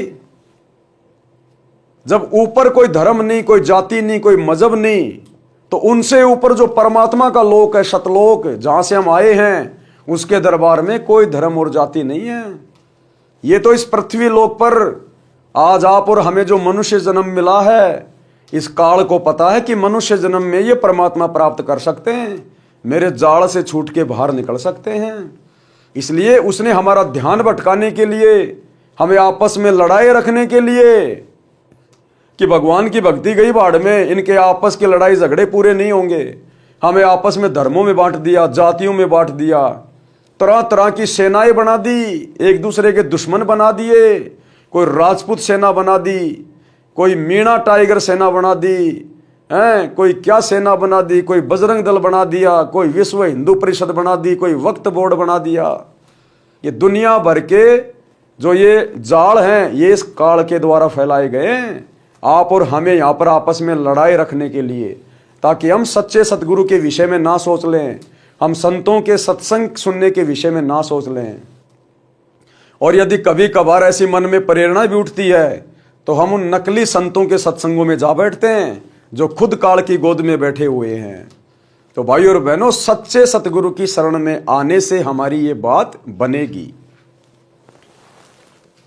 हे पुण्यात्माओं, पाठक भाइयों बहनों, अध्यात्म ज्ञान को समझो, यानी भक्ति मार्ग को पहले अच्छे से समझो, अपने शास्त्रों को समझो। ये चारों वेद क्या कह रहे हैं, गीता जी क्या कह रही है, 18 पुराण क्या कह रहे हैं, इस भक्ति मार्ग को समझो। मानव जीवन को सफल बनाओ, जीने की राह समझो कि तुम्हें मनुष्य जन्म क्यों मिला है। क्या एकमात्र तुम्हारा काम यही था? पैदा हुए, बड़े हुए, स्कूल गए ना गए, नौकरी लगे ना लगे, उसके बाद में शादी करवा ली, फिर बच्चे पैदा करने में लग गए, फिर बच्चों के संस्कार पूरे करने में लग गए और अंत में फिर मर गए। तो ये काम तो जानवर भी कर रहे हैं, ये काम तो पशु पक्षी भी कर रहे हैं। वो भी बच्चे पैदा करते हैं, वो भी अपने बच्चों का पालन पोषण करते हैं। उनके बच्चों को कोई छेड़ दे तो किस तरह से काटने के लिए दौड़ते हैं। मोह ममता तो पशु पक्षियों में भी होती है। एक चिड़िया बाद में भोजन करेगी, पहले अपने मुख से निकाल के अपने बच्चे को खिलाएगी और अंत में वो भी मर जाते हैं। तो अगर इसी प्रकार से हमने भी मरना है तो भला उन जानवरों में और हम इंसानों में क्या अंतर है? फिर क्यों हमने ये मनुष्य जन्म स्त्री या पुरुष का प्राप्त किया? ये जन्म हमने परमात्मा को पहचान कर उसकी भक्ति पे लगकर मोक्ष प्राप्त करने के लिए मिला है। तो ये है हमारी वास्तव में जीने की राह। और ये जीने की राह वही आकर बताता है जिसने हमें ये जीवन दिया है। तो सतगुरु आज धरती पर प्रकट है, आए हुए हैं। ज्ञान से ही ज्ञान होगा। एक बार सत्संग सुनना शुरू करें। जीने की राह को संवारो, निर्बाध बनाओ, यानी पूर्ण गुरु से दीक्षा लेकर भक्ति करके कल्याण करवाओ। विवाह में ज्ञानहीन नाचते हैं। शादी विवाह के अंदर डीजे वगैरह ले आएंगे, बैंड बाजे वगैरह ले आएंगे, गांव में गली में नाचेंगे। कोई शराब पी के नाच रहा है, बहन बेटियां साथ में नाच रही है, घर की बहू जिसको इज्जत कहते हैं वो गांव में गली में सरेआम नाच रही है। अरे पहले वेश्याएं भी बंद कोठों में नाचा करती थी शर्म के मारे, और आज अच्छे अच्छे घरों की बहन बेटियां बहू सरेआम डीजे पे गलियों में नाचती हैं। दुनिया के आगे इतना नंगापन आ गया, इतना नंगापन। तो क्या कह रहे हैं परमात्मा, सतगुरु क्या लिख रहे हैं कि शादी विवाह में या किसी भी फंक्शन में ज्ञानहीन लोग नाचते हैं, जिनको आध्यात्मिक ज्ञान नहीं, अभी जिनको इस मनुष्य शरीर की अहमियत का पता नहीं है। एक दिन समाचार पत्र में पढ़ा कि रोहतक का लड़का भिवाड़ी विवाह के लिए कार में जा रहा था। उसके साथ दोनों बहनों के पति भी उसी कार में सवार थे, यानी उसके दो जीजा भी उसी कार में बैठे हुए थे। पहले दिन तो सब परिवार वाले, बहनें, माता पिता, भाई बटेऊ, चाचे ताऊ डीजे बजाकर नाच रहे थे, उद्मस्त तार रहे थे, खुशी मना रहे थे कि भाई की शादी है, मेरे बेटे की शादी है, मेरे भतीजे की शादी है। दुनिया भर का पैसा उड़ा रहे थे। पियो शराब, खाओ मांस, करो मौज मस्ती, घर में खुशी है, घर में शादी है। यानी पहले दिन तो डीजे बजा रहे थे, खुशियां मना रहे थे, उद्मस्त उतार रखा था। कलानौर के पास दूल्हे वाली गाड़ी बड़े ट्राले से टकरा गई, सभी कार के यात्री मारे गए। दूल्हा मरा, दोनों बहनें विधवा हुई क्योंकि वो जीजा भी मर गए। एक ही पुत्र था जिसकी शादी हो रही थी, वो इकलौता पुत्र था, सर्वनाश हो गया। अब नाच लो डीजे बजाकर। परमात्मा की भक्ति करने से ऐसे संकट टल जाते हैं। अब पहले दिन तो वो डीजे बजा रहे थे, खुशियां मना रहे थे इस गंदे लोक में बिना आध्यात्मिक ज्ञान के, जहां एक सेकंड का भरोसा नहीं, एक सेकंड का, कि कब अगले पल तेरी मौत आ जाए। अरे फिर भी हम लोग निश्चिंत होके यहां पर डीजे बजा रहे हैं, नाच रहे हैं, गा रहे हैं, मस्त हो रहे हैं, शराब पी रहे हैं। और दूसरे दिन जब वो बारात लेकर जा रहा था, साथ में उसके दो जीजाजी बैठे हुए थे, गाड़ी का एक्सीडेंट हो गया, सब मर गए। वो मरा सो मरा, अपनी बहनों को भी विधवा कर दिया, अपनी बहनों को भी। अब बजाओ देखे डीजे कोई, अब नाच के दिखाओ। वो परिवार वाले जो पहले दिन नाच नाच के पूरे गांव में उद्मस्त उतार रखा था, खुशी है खुशी है, अब मना के दिखाओ खुशी। वो खुशी एक सेकंड में दुखों में परिवर्तित हो गई। इसलिए परमात्मा कह रहे हैं, जब तुम्हें ज्ञान ही नहीं है, जब तुम्हें आगे की कोई जानकारी नहीं है कि एक सेकंड में यहां पर क्या हो जाए, फिर भले आदमी तू किस बात की खुशी मना रहा है? फिर तू तो मूर्ख आदमी है। अरे तू तो मूर्ख आदमी है। तो सतगुरु इसलिए आकर यहां पर सच्चा ज्ञान देते हैं कि बच्चों, इस मनुष्य जन्म के प्रयोजन को समझो। ये भगवान ने बेशकीमती चोला तुम्हें क्यों दिया है? ये परमात्मा की भक्ति के लिए दिया है, इन बकवादों के लिए नहीं दिया। और यदि हम सच्चे गुरु की शरण में आ जाएंगे, हमारे ब्याह शादी भी होंगे, हमारे बेटा बेटी भी होंगे, हमारे सारे कार्य भी सिद्ध होंगे और बिना बकवादों के होंगे, बिना बकवादों के। आज सतगुरु रामपाल जी के लाखों करोड़ों की संख्या में फॉलोवर हैं। क्या इनके भक्तों की बहन बेटियां अपने घरों में कुंवारी बैठी है क्या? सबके रिश्ते हो रहे हैं, सबकी शादियां हो रही हैं, लेकिन आम ज्ञानहीन लोगों की तरह बकवाद वाले तरीकों से नहीं होती। सतगुरु ने हमें एक विधि बता रखी है, वैदिक विधि, सनातनी विधि, जिसमें सभी देवी देवताओं की स्तुति की जाती है 17 मिनट में। यदि उस संस्कार के समय कोई अड़चन भी आनी होगी शादी विवाह के समय, तो वो देवी देवता उस अड़चन को भी नहीं आने देंगे, क्योंकि वास्तविक वैदिक मंत्रों से 17 मिनट में वो शादी, जिसको रमेणी कहते हैं, संपन्न की जाती है और सतगुरु का आशीर्वाद होता है। हम ना कोई डीजे बजाते, ना भात भरते, ना बाराती लेके जाते, ना आपस में कोई कपड़ों का या सोने चांदी का लेन देन करते, ना बेटा या बेटी कोई मेकअप करवाते। बिल्कुल सिंपल कपड़ों में बेटी अपने ससुराल जाती है। ना फालतू की 20 प्रकार की मिठाइयां बनाते। जो भी 10, 15, 20 व्यक्ति जाते हैं, उनके लिए साधारण भोजन बनता है, खीर, हलवा, पूड़ी। तो सतगुरु प्रसन्न होता है, क्योंकि सतगुरु की मर्यादा में रह के जब हम काम करेंगे, परमात्मा के विधान के अनुसार वैदिक विधि से जब हम अपने बच्चों का संस्कार पूरा करेंगे, तो सतगुरु का आशीर्वाद हमारे साथ हो जाता है। और सतगुरु जो सृष्टि की सर्वोत्तम शक्ति है, जब उनका आशीर्वाद हमारे साथ हो गया, तो भला ये काल फिर हमारा बिगाड़ क्या देगा? उस घर में अकाल मौत नहीं हो सकती, होनी होगी तो भी परमात्मा टाल देगा। कहते हैं संत शरण में आने से आई टले बला, और जय मस्तिष्क में सूली हो कांटे में टल जा। अगर बहुत भयंकर आपत्ति आनी होगी, परमात्मा हल्के में टाल देगा, उस भगत को महसूस भी नहीं होगा। भक्तिहीन दुनिया वालों की तरह सतगुरु अपने भक्तों के ऊपर दुखों के पहाड़ नहीं टूटने देगा। इसलिए सतगुरु की शरण में आकर सत भक्ति करना इस मनुष्य जीवन का मुख्य प्रयोजन है। उस परिवार का सर्वनाश हो गया, अब नाच लो डीजे बजाकर। परमात्मा की भक्ति करने से ऐसे संकट टल जाते हैं। इसलिए मेरे यानी रामपाल दास के गुरुदेव भगवान अपने लिए कह रहे हैं, इसलिए मेरे यानी रामपाल दास के अनुयायियों को सख्त आदेश है कि परमात्मा से डरकर कार्य करो, सामान्य विधि से विवाह करो। सतगुरु रामपाल जी अपने भक्तों को विशेष तौर पर आदेश दे रहे, सख्त आदेश, कि जगत में जिस प्रकार से शादी विवाह होते हैं, झूठी मर्यादाओं और रीति रिवाजों के तहत, मेरे भक्तों ने इस प्रकार से शादियां नहीं करनी है, रमेणियां नहीं करनी है। रमेणी में किसी भी प्रकार की कोई भी सजावट, जिस प्रकार दुनिया वाले दुनिया भर की डेकोरेशन करते हैं, टेंट वांट लगा देंगे, क्योंकि उनको तो बारात बुलानी है, टेंट लगाएंगे दुनिया भर की, उसमें चाइनीज लाइटें लगवाएंगे, उसमें आतिशबाजी करेंगे, पटाखे फोड़ेंगे। तो सतगुरु का आदेश है कि भक्ति मार्ग में भक्तों के लिए ये नहीं चलेगा। हमने टेंट लगाने की आवश्यकता ही नहीं, हमने मैरिज गार्डन बुक करने की आवश्यकता ही नहीं, क्योंकि मुश्किल से 5 या 10 व्यक्ति आएंगे बेटी को लेने के लिए ससुराल पक्ष की तरफ से। रिश्तेदारों का जमावड़ा इकट्ठा नहीं करना, आसपास गांव वालों का जमावड़ा इकट्ठा नहीं करना, यार दोस्तों को गाड़ियों में भर भर के नहीं लेके जाना। तो फिर हमने ना टेंट लगाना, ना हमने डेकोरेशन करना, ना हमने आतिशबाजी करनी।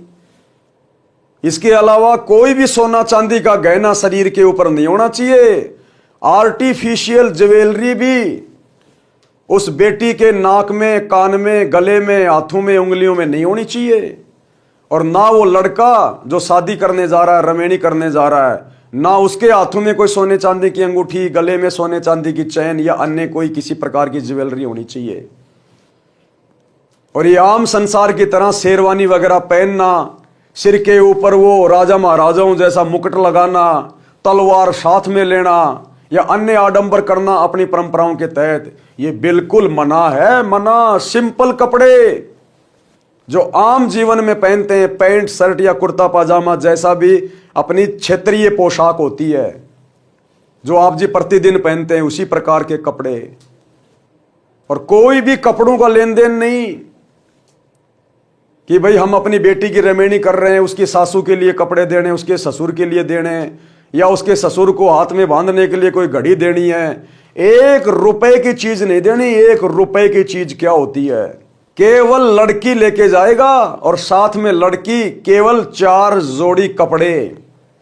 इसके अलावा माता पिता से अगर 1 रुपया भी लेके चली गई, अन्य कोई सोने चांदी के गहने लेके चली गई, या अन्य कोई सामान, कोई सिलाई की मशीन, कोई वॉशिंग मशीन, कोई फ्रिज, कोई कूलर, अगर एक भी आइटम यदि अपने साथ में लेके चली गई, सिर्फ 4 जोड़ी कपड़ों के अलावा, परमात्मा की तुरंत मर्यादा टूटेगी। तुरंत सतगुरु अपना आशीर्वाद हटा लेगा। फिर तेरा बाप ही आजीवन तेरी देख रेख करेगा। फिर वो सामान सट्टा ही फिर आपका जीवन संवारेगा। तो ये सतगुरु की विशेष मर्यादा है। और आने वालों के लिए कोई लड्डू जलेबी बर्फी नहीं, कोई आडंबर नहीं। सादा भोजन बनाओ, सब्जी पूरी खीर बनाओ, सबसे पहले अपने गुरुदेव भगवान को भोग लगाओ, उसके बाद में दोपहर में सारा परिवार मिलकर रमणी में बैठो, सामने बेटा बेटी को बैठा दो, सतगुरुदेव की तस्वीर लगा दो, और सिंपल तरीके से, ना कोई फेरा, कोई चक्कर नहीं काटने गुरुदेव की तस्वीर के, कोई फेरे वारे नहीं लेने, कुछ नहीं करना। सिंपल तरीके से जैसे हम रमणी करते हैं बस, क्योंकि संस्कार तो गुरुदेव ने जोड़ना है। हम वचन से एक दूसरे के होते हैं, आडंबर करने से नहीं होते। ना कोई घोड़ी पे बैठ के जाना है, बहुत सिंपल तरीके से। तो गुरुदेव कह रहे हैं कि मेरे अनुयायियों के लिए सख्त आदेश है, सख्त आदेश। भाई हम भगत जब इस प्रकार से अपने गुरुदेव के आदेश को फॉलो करके, ज्ञान को आधार बना के अपने बच्चों के संस्कारों को पूरा करेंगे, तभी तो हमसे आम समाज शिक्षा लेगा, और हम लोगों से शिक्षा लेगा, हमसे प्रभावित होगा, तभी वो गुरुजी से दीक्षा लेगा। और हम ही यदि सतगुरु के भगत होकर दुनिया भर के आडंबर करेंगे, तो आम समाज जो हमें देख रहा है, हमारी हर क्रियाओं को देख रहा है, वो भला गुरुदेव के ज्ञान को क्या समझेगा? वो कहेगा कि तुम खुद गुरु के भगत होने के बाद सारे आडंबर कर रहे हो और हमें तुम शिक्षा दे रहे हो। तो फिर भाई और बहनों, वो कहावत हो जाएगी, करनी तज कथनी कथ है, अज्ञानी दिन रात, और कुत्ते जो भौंकत फिर सुनी सुनाई बात है। हम कुत्ते वाली श्रेणी में आ जाएंगे भगत होकर भी। और सतगुरु की मर्यादा टूटने से सतगुरु का कनेक्शन कट जाएगा। फिर हमें केवल अपना संस्कार ही मिलेगा। भाग्य में जो भी कुछ लिखा है फिर वही मिलेगा जो पहले से मिलता आ रहा था। तो गुरुदेव क्या कह रहे हैं? इसलिए मेरे रामपाल दास के अनुयायियों को सख्त आदेश है कि परमात्मा से डरकर कार्य करो, सामान्य विधि से विवाह करो। इस गंदे लोक काल के लोक में एक पल का विश्वास नहीं है कि कब बिजली गिर जाए, यानी कब संकट आ जाए, कब दुखों का पहाड़ टूट जाए। हम बचे केवल इसलिए हैं क्योंकि अभी हम सतगुरु की शरण में हैं। आगे परमेश्वर कह रहे हैं संतों की शिक्षा, यानी जो आम समाज है, ज्ञानहीन समाज है, जिन्हें भक्ति और भगवान की जानकारी नहीं है, केवल इस मनुष्य जन्म का एक ही प्रयोजन समझ लिया कि खाना पीना, पढ़ाई लिखाई करना, नौकरी लगना, बड़े होके शादी करना, फिर अपना वंश चलाने के लिए बच्चे पैदा करना, फिर उनकी पढ़ाई लिखाई में लग जाना, उनके ब्याह शादियों में लग जाना, और अंत में दुर्गति से मर जाना। तो संत क्या शिक्षा देते हैं? संत हमें क्या बताते हैं? संतों की शिक्षा, एक गांव का व्यक्ति पहली बार श्री नानक देव जी के पास गया। उसने देखा कि संत जी मायूस अवस्था में एकांत में बैठे हैं, यानी नानक जी एकांत में शांति से अपना सुमरण कर रहे थे, बिल्कुल मायूस होके बैठे हुए थे। उस आदमी ने सतनाम वाहिगुरु बोला। श्री नानक जी ने भी उत्तर दिया, भोजन करवाया, ज्ञान विचार सुनाए, वह व्यक्ति चला गया। एक दिन फिर वही व्यक्ति आया और बोला कि महाराज जी, आप कभी खुश दिखाई नहीं देते, क्या कारण है? संत नानक जी ने कहा कि ना जाने काल की कर डारे, किस विध डल जा पाशावे, और जिना दे सिर ते मौत खुड़क दी, उन्हानू केड़ा हाशावे। नानक जी ने क्या बताया उस आदमी को कि भाई मैं यहां पर खुशी किस बात की मनाऊं, मुझे तू बता दे मैं किस बात की खुशी मनाऊं। क्या यहां है कोई ऐसी वस्तु जिसको प्राप्त करके खुशी मनाई जाए।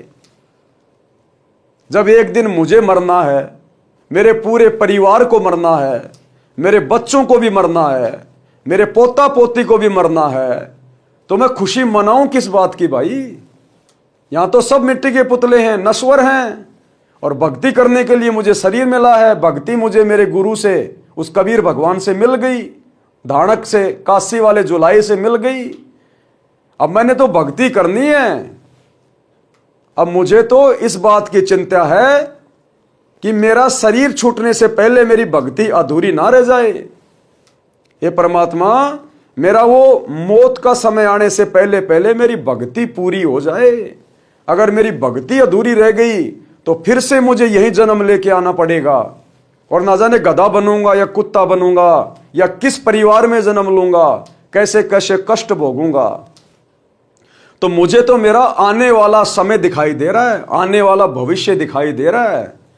अरे इस काल की दुनिया में जहां आए दिन किसी का बेटा मर रहा है, किसी की बेटी मर रही है, किसी का पूरा परिवार एक्सीडेंट में मर रहा है, भूकंप में गांव का गांव मर रहा है, आग लगी पड़ी है यहां पर, और तू कह रहा कि मैं खुशी मनाऊं।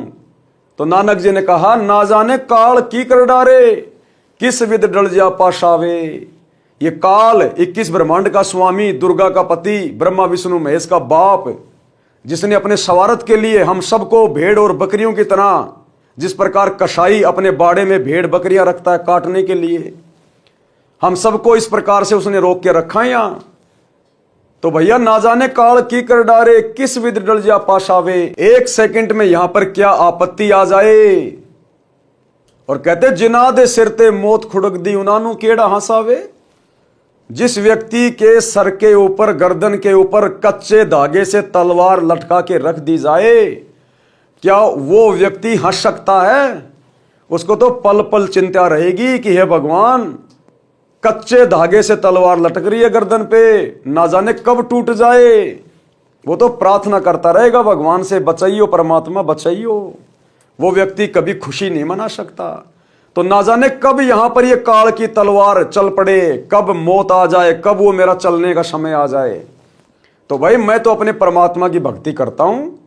मेरे गुरुजी ने, कबीर जी ने, काशी वाले धाणक ने, जुलाहे ने, जो पूरी सृष्टि को रचता है, मैं तो उसके दिए गए मंत्रों का जाप करता हूं, जो मुझे बेई नदी पे मिला था सुल्तानपुर में, और जो मुझे सचखंड लेके गया था।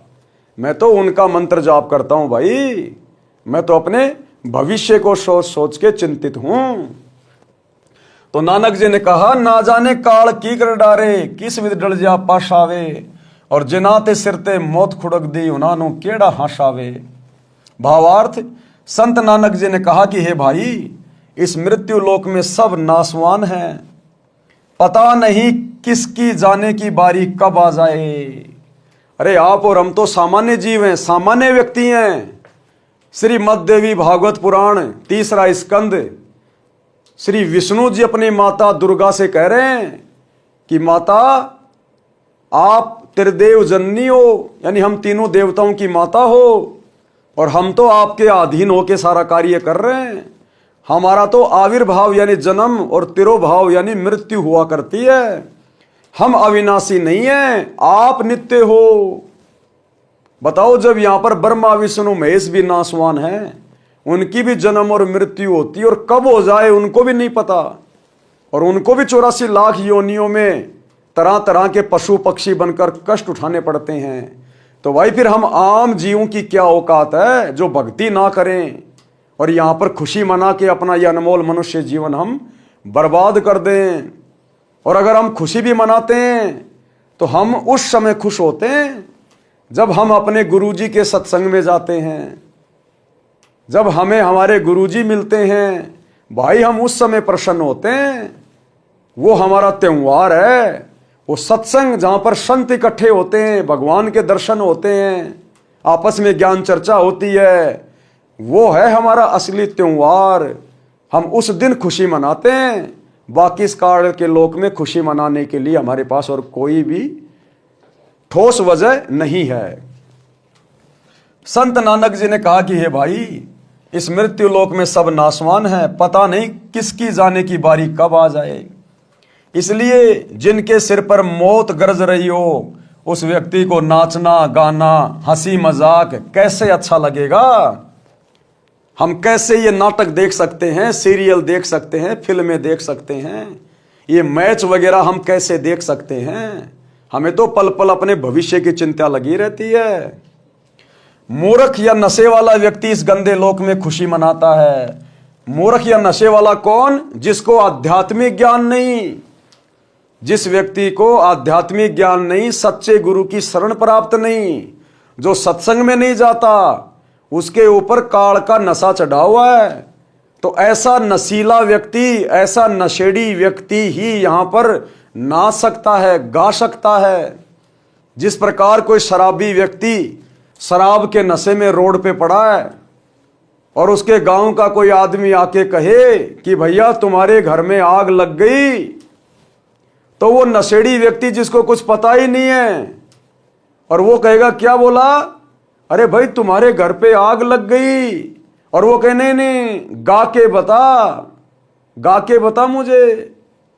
तो कोई नशेड़ी व्यक्ति ही ये बात कह सकता है जिसके घर में आग लगी हो, दूसरा उसको सूचना दे रहा है और कह रहा है कि नहीं नहीं गा के बता, तुम्हारे चोरी हो गई, तुम्हारे आग लग गई। हाँ हाँ हाँ, अब की बार मजा आया भाई, अरे वाह वाह वाह, और फिर वापस लेट जाए। तो परमात्मा कहते हैं इस काल के लोक में जिस व्यक्ति को इस काल की भांग का नशा हो रखा है, वही व्यक्ति शादी विवाह में आडंबर करेगा, पाखंड करेगा, दुनिया को बुलाएगा, दुनिया भर का लेन देन करेगा, मान बढ़ाई के लिए, दिखावे के लिए, डीजे बजाएगा, बैंड बाजे बजाएगा, सरेआम गली में नाचेंगे। कहते हैं जिस व्यक्ति को आध्यात्मिक ज्ञान नहीं है, वो व्यक्ति काल की भांग के नशे में इस प्रकार की बकवादे कर सकता है। और जिसको सतगुरु का ज्ञान हो गया, जिसको शास्त्रों का ज्ञान हो गया और इस काल के नकली लोक की व्यवस्था का जिसको ज्ञान हो गया कि यहां तो ब्रह्मा विष्णु महेश के सिर पर भी काल की तलवार लटकी हुई है, यहां के देवी देवता भी 84 लाख योनियों में मरने के बाद गधे कुत्ते सुअर बनते हैं। तो हम जैसे 2 कोटि के जीवों की क्या औकात, यदि भगवान का भजन नहीं किया तो, अपने मनुष्य जीवन को सफल नहीं किया तो, सच्चे गुरु की शरण लेके, और चाहे देवता हो, चाहे ब्रह्मा विष्णु महेश हो, चाहे आम प्राणी हो, जब तक इस सतगुरु की शरण प्राप्त नहीं होगी, ये एकमात्र तत्वदर्शी संत है पूरी सृष्टि में, एकमात्र गुरु कहलाने का अधिकारी, नाम उपदेश देने का अधिकारी। जब तक इनकी शरण प्राप्त नहीं होगी, और इनकी शरण अति दुर्लभ है, अति दुर्लभ। आज इनके धरती पर रहते सहते लाखों लोग रोजाना मर रहे हैं, उनको पता भी नहीं है संत रामपाल जी कौन है, भक्ति क्या है, भगवान क्या है। हमारे दादा, हमारे परदादा, हमारे पूर्वज इस तत्वदर्शी संत की शरण के अभाव में आज भूत बने फिर रहे हैं, वो प्रेत बने फिर रहे हैं, जिनके ये नकली धर्मगुरु हमसे श्राद्ध निकलवाते हैं, क्योंकि उनकी मुक्ति हुई नहीं, भक्ति उन्होंने की नहीं। भक्ति की तो इन नकली संतों की, देवी देवताओं की, मंदिर में चले गए, मस्जिद में चले गए, चर्चों में चले गए, गुरुद्वारों में चले गए, वो भक्ति है नहीं शास्त्रों के अनुसार, तो उनकी मुक्ति हुई नहीं, और आज वो गधे कुत्ते बन के घूम रहे हैं, प्रेत बन के घूम रहे हैं। तो भाई इस गंदे काल के लोक में किस बात की खुशी मनाएं? और जो खुशी मना रहे हैं उन्होंने तो काल की भांग पी रखी, अभी उनको ज्ञान नहीं है।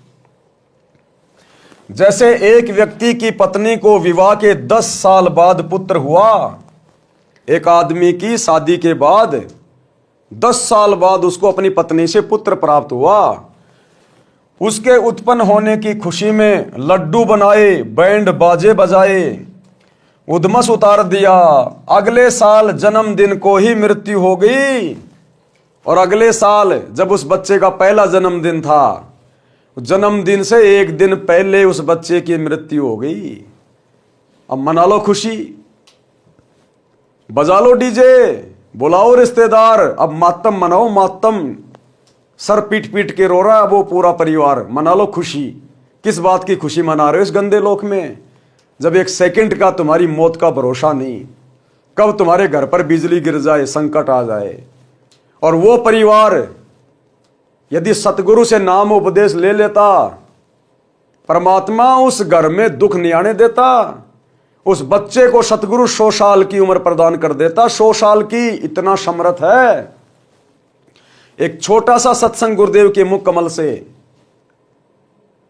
एक दंपत्ति ने सतगुरु से नाम दीक्षा ली हुई थी, और उस दंपत्ति का जो जवाई था, उसकी बेटी थी, वो भी सतगुरु के सत्संग सुन रहे थे। अभी नाम उपदेश नहीं लिया था, लेकिन गुरुदेव के सत्संग सुनते थे और कहते थे भाई इनके अलावा संत कोई धरती पे नहीं है जिनके पास में ऐसा निर्मल ज्ञान है। एक दिन उनका छोटा बच्चा जो तकरीबन 1-1.5 साल का था, माता पिता अपने काम में लगे हुए थे, और वो बच्चा खेलता खेलता पानी की बाल्टी के अंदर चला गया। बच्चों की आदत होती है बाल्टी को पकड़ के यूं देखने लग गया, बच्चे का झुकाव हो गया, पानी से भरी हुई बाल्टी में वो बच्चा गिर गया। माता पिता ने आधा घंटे के बाद में संभाला, अपने काम में व्यस्त थे।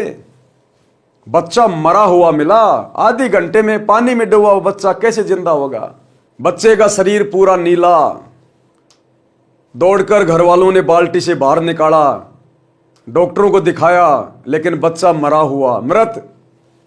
शाम को उस बच्चे का पिता जब अपना कार्य करके घर पे आया और उसको पता चला, वो सतगुरु के सत्संग सुनता था, और सत्संग सुन के उसने मान लिया था कि ऐसा ज्ञान धरती पर किसी के पास नहीं है। अभी नाम भी नहीं लिया था, उपदेश भी नहीं लिया था। उसी समय उस बच्चे के पिता ने हृदय से पुकार की थी कि मैंने सुना है कि धरती पे परमात्मा आए हुए हैं, धरती पे भगवान आए हुए हैं।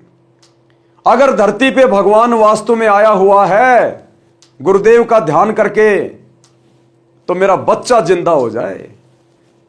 उसी समय गुरुदेव ने कहा कि वो बच्चा जो 2 घंटे से लाश बन के पड़ा हुआ था, उस बाप की हृदय से की गई पुकार पर इस सतगुरु ने तुरंत आशीर्वाद दिया, और वो बच्चा हिचकी लेकर खड़ा हुआ। तुरंत पूरा गांव अचंभित हो गया, पूरा गांव। और उसके बाद उन दोनों ने जाकर सतगुरु रामपाल जी से दीक्षा ली।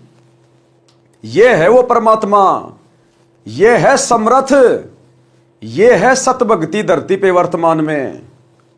छोटा सा ये सत्संग गुरुदेव के मुख कमल से सुनिए। अंत समय जब चले अकेला, फिर रोएगा तू कि मेरा कुछ भी नहीं रहा, मेरे साथ कोई चल नहीं रहा, ये क्या बनी।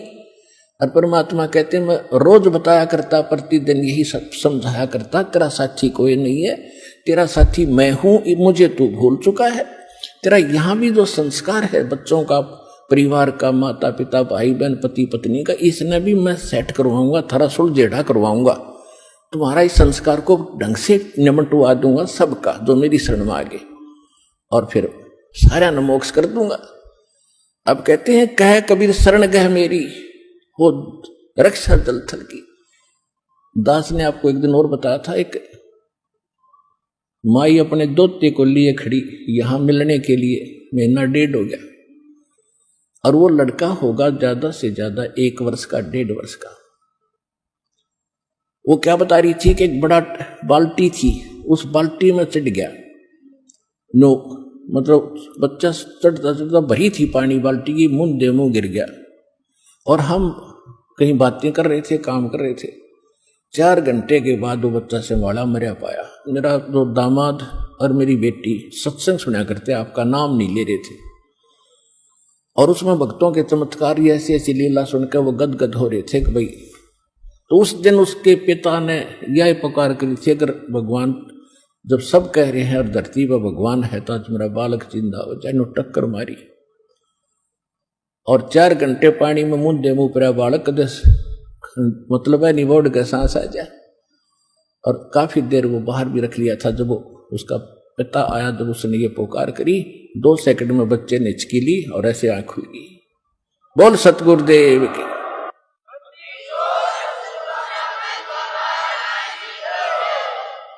फिर डॉक्टर के पास ले गए, हिसार बता रहे थे। उसके बाद वो मिले नहीं हमें। फिर वो लड़के को लेकर आ रहे थे जी, सारा परिवार नाम भी ले लिया। देखो कहते कह कबीर शरण गए मेरी। जब उन्होंने हृदय से ये मान रखा था कि संत है तो ये है, आ नहीं पा रहे थे। अब यहाँ लाने का तरीका भी उन्होंने अपनाना पड़ा। अब जैसे इस काल ने के कर रखा अपने साथ, यू यहाँ नहीं आने देता और बाकी कितने ले जाए इसने। तो भाई और बहनों, आप और हम किस बहम में बैठे हैं यहाँ पर? किस बात की उम्मीद में जी रहे हैं हम? ये मनुष्य जन्म केवल परमात्मा प्राप्ति के लिए मिला, दूसरा इसका प्रयोजन नहीं है।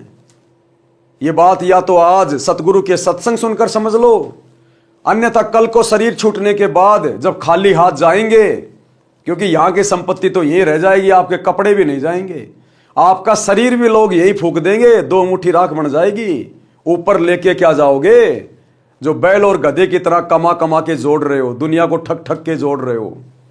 यहां का धन सुई की नोक भी नहीं जाएगी। और जो साथ में जाना था धन, वो था भक्ति धन। कबीरा सब जग निर्धना, धनवंता ना कोई। धनवंता वही जानिए जिसके पास सतगुरु की भक्ति का धन होए। वो तुमने शुरू की नहीं तो धर्मराज के दरबार में लाइन में खड़े होंगे नंगे। वो देश का राजा, वो अरबपति, वो खरबपति, वो रंक, वो भिखारी, वहां कोई दादागिरी नहीं चलती, वहां पर ये राजागिरी नहीं चलती, वहां पर ये जैक और चेक नहीं चलता। वहां सबको समान दृष्टि से एक ही लाइन में खड़ा किया जाता है और अपना अपना अकाउंट करवाते हैं। क्या लाया? ला। जब धर्मराज पूछेगा कि हे नादान प्राणी, मनुष्य जन्म प्राप्त करके गया था, क्या लाया? दिखा, क्या करता था? फिर धर्मराज पूछेगा चित्रगुप्त, ये क्या काम किया इसने नीचे? तो जो बहुत बड़ी बड़ी गाड़ियां बनाता था, ट्रक बनाता था, जैसे हमारे रतन टाटा जी गए होंगे ऊपर, और वहां धर्मराज ने पूछा होगा, हाँ भाई क्या लाया? कुछ भक्ति कमा के लाया? अब रतन टाटा जी की नीचे गर्दन, जी मुझे तो पता ही नहीं था क्या भक्ति है, क्या भगवान है। क्यों भाई? जब तू यहां से गया था मनुष्य जन्म लेके, तो देख तूने क्या कहा था, वो रील चला देगा। जैसे महाभारत के युद्ध में दीवार के ऊपर एलसीडी की तरह महाभारत का युद्ध दिखाई दे रहा था और संजय धृतराष्ट्र को बता रहा था, वो पिछले जन्म दिखा देगा, रील चला देगा। ये आध्यात्मिक साइंस बहुत उत्तम है। ये यहां की साइंस कुछ नहीं है देवताओं की साइंस के आगे। तो उस समय रतन टाटा जी नीचे गर्दन, धोखा लग गया जी, धोखा लग गया, मैं तो भक्ति के लिए गया था। चित्रगुप्त इसने क्या किया, क्या काम करता था? अजी इसने खेल खिलौनों की दुकान खोल रखी थी। और रतन टाटा सोचेगा, ओ तेरी की, मैंने तो टाटा की गाड़ियां और ट्रक बनाए दुनिया भर के, और ये तो इनको खेल खिलौने कह रहे हैं। तो धर्मराज कहेगा, रे नादान, गया था भक्ति करने के लिए और ये गुड्डा गुड्डी का खेल खेल के आ गया। कहां है वो तेरी गाड़ियां? लाया तू? वो अरबों खरबों की संपत्ति लाया? नहीं लाया जी, और भक्ति भी नहीं लाया। तो चल 84 में। तो ये बनेगी वहां पर फिर। तो या तो समय रहते इस मनुष्य शरीर में सतगुरु के सत्संग सुन के इन बातों से परिचित हो जाओ, अपने जीवन को सफल कर लो, या फिर धर्मराज के दरबार में जब नंगे होके खड़े होंगे, वहां फिर बनेगा कुछ नहीं। फिर वहां हमें यह तो पता चल जाएगा, क्योंकि वहां तो फिर सारा दिमाग आ जाता है। चोर जब चोरी करता है दुनिया समझ आती है नहीं मानता, और जब पुलिस पकड़ती है डंडे मारती है तब उसको समझ में आ जाती है कि चोरी नहीं करनी चाहिए। तो जब धर्मराज के दरबार में खड़े होंगे वहां पर उनके डंडे खाने के लिए, यमदूत वहां पर इंतजार करते हैं कि धर्मराज एक बार इसका फैसला सुना दे। जैसे कोर्ट में पुलिस वाले इंतजार करते हैं कि एक बार जज इसको फैसला दे दे, तुरंत ले जाते हैं पकड़ के, जेल में ठोकना है या उसका रिमांड लेना है। तो ऐसे वो यम के दूत खड़े रहते हैं उसकी बाह पकड़ के कि धर्मराज का क्या आदेश है, आगे क्या करना है, इसको नरक में ठोकना है या गधा कुत्ता बनाना 84 में। तो भाई और बहनों, वहां जाकर पूरी दिमाग में आ जाती है कि मानव जन्म क्यों मिला था, नीचे धरती पे क्यों गया था, और मैं तो बेटा बेटियों के पालन पोषण में, काम धंधे में, कोठियां बनाने में, मकान बनाने में लगा रहा, जीवन बर्बाद करके आ गया। वहां पता तो चल जाएगा, लेकिन फिर वहां पर समाधान कुछ नहीं होगा। समाधान तो आज है वर्तमान में। यह अनमोल मनुष्य देह प्राप्त है स्त्री या पुरुष की, और साथ में इस देही को सफल करने वाला सतगुरु अपनी भक्ति लेकर धरती पर आया हुआ है। तो हमने भक्ति धन जोड़ना है, भक्ति धन हमारे साथ जाएगा। यहां का नकली धन तो मेरे भाई कोई सुई की नोक भी नहीं लेकर गया, जिसने पूरी पृथ्वी पे अपना शासन जमा रखा था। इतिहास उठा के देख लो। तो क्या हुआ फिर? अगले साल जन्मदिन से पहले वो बच्चा मर गया, अगले वर्ष जन्मदिन को ही मृत्यु हो गई। कहां तो जन्मदिन की खुशी की तैयारी थी, कहां रोआ पेटी शुरू हो गई। घर नरक बन गया, अब मना लो खुशी। वह व्यक्ति ये सच्चाई सुनकर कांप गया और बोला कि हे प्रभु, आपकी बातें सत्य हैं, परंतु क्या आप कभी खुशी नहीं मनाते? नानक जी से उसने कहा कि महाराज, आपकी बातें बिल्कुल सत्य हैं, लेकिन क्या आप कभी खुशी नहीं मनाते? हमेशा ऐसे ही उदास रहते हो, मायूस रहते हो, चिंतित रहते हो, हमेशा ऐसे ही। तो नानक जी क्या बोले? श्री नानक जी ने उत्तर दिया कि खुशी मनाता हूं भैया, हम भगत भी खुशी मनाते हैं, लेकिन हमारी खुशी मनाने का तरीका अलग होता है। कैसे? साध मिले साढ़े सादी होंदी, विछुड़ जा दिलगिरी वे, अख दे नानक सुनो जिहाना, मुश्किल हाल फकीरी वे। नानक जी ने कहा कि जब कोई सत्संग होता है, कोई समागम होता है, और जब मेरे भगत आते हैं, उस समय हम इकट्ठे होकर परमात्मा की चर्चा करते हैं, परमात्मा को भोग लगाते हैं, मालिक का गुणगान करते हैं, उस समय हमें खुशी होती है, हम बहुत खुश होते हैं उस समय। नानक जी ने कहा उस समय मैं बहुत खुश होता हूं, मेरी खुशी का कोई ठिकाना नहीं होता। और वो हमारी खुशी जगत वालों की तरह नहीं होती, वो अश्लील खुशी नहीं होती, वो खुशी होती है प्यार और प्रेम वाली, परमात्मा के प्यार वाली, परमात्मा के प्रेम वाली। उस खुशी में भी हमारे को परमात्मा मिलता है, हमारा भक्ति धन जुड़ता है, परमात्मा हमसे प्रसन्न होता है। हम वो आम समाज वाली, वो काल वाली खुशी नहीं मनाते, डीजे वाली, बैंड बाजे वाली, ब्याह शादी वाली। तो बोले साध मिले साड़ी शादी होंदी, शादी यानी खुशी और शादी यानी भगत। जब हमारे भगत भाई आते हैं, मिलते हैं, तो हमें खुशी होती है। और बिछुड़ जा दिलगिरी वे, और जब वो यहां से चले जाते हैं तो बड़ा दुख होता है, बड़ा दर्द होता है, गम होता है कि अब ये वापस जा रहे हैं, और ना जाने भाई संसार में ये भक्ति पर लगे रहेंगे या नहीं लगे रहेंगे, कोई काल का दूत इनको भ्रमित ना कर दे। तो ये सोचकर फिर मैं चिंतित हो जाता हूं। तो कहते हैं साध मिले साड़ी शादी होंदी, बिछुड़ जा दिलगिरी वे, अख दे नानक सुनो जिहाना, मुश्किल हाल फकीरी वे। भावार्थ, जब मेरे शिष्य सत्संग सुनने आते हैं तो साध संगत को देखकर मेरे को खुशी होती है कि सब भक्ति पर लगे हैं, कोई विचलित नहीं हुआ है। जब ये सत्संग के पश्चात जाते हैं तो मायूसी छा जाती है कि कहीं कोई सिरफिरा इनको भ्रमित करके परमात्मा से दूर ना कर दे। श्री नानक जी ने कहा कि ज्ञानहीन संतों ने फकीरी यानी भक्ति को कठिन बना दिया, मुश्किल हाल फकीरी वे पूर्ण मोक्ष मार्ग जानते नहीं और भ्रमित करने को गुरु बने हैं, जो मीठी मीठी बातें बनाकर सुदामा और श्री कृष्ण की मीठी मीठी कहानी, पीछे बैकग्राउंड में म्यूजिक चलता रहता है, श्रोता मंत्र मुग्ध हो रहे हैं, राम और भिलनी की कथा चल रही है, पीछे बैकग्राउंड में म्यूजिक चल रहा है, लोगों की आंखों में आंसू आ रहे हैं, और धन इकट्ठा करके वो अपने घर जाओ, वो अपनी दुकान पे रहो। जो मीठी मीठी बातें बनाकर मेरे भक्तों को काल के जाल में ले जाते हैं। इसलिए जब तक वे पुनः सत्संग में सब नहीं आते तो मुझे चिंता बनी रहती है, जब आ जाते हैं तो खुशी होती है। परंतु हम नाचते गाते नहीं, दिल में महसूस करते हैं, मौत को कभी नहीं भूलते। मौत बिसारी बावड़े तूने अचरज किया कौन, अरे ये तन मिट्टी में मिलेगा ज्यों आटे में लौण। भगत ने कभी अपनी मौत वाले दिन को भूलना नहीं चाहिए कि ना जाने कब आ जाए, और उससे पहले पहले ये चिंता बनी रहनी चाहिए कि मौत आने से पहले मेरी भक्ति पूरी हो जाए, नहीं तो ऊपर जाकर सतगुरु को, परमात्मा को मैं क्या मुंह दिखाऊंगा। मौत को कभी भूलते नहीं। कबीर जी ने कहा है कि मौत भूल गया बावड़े अचरज किया कौन, अरे अपनी मौत को भुला बैठा है।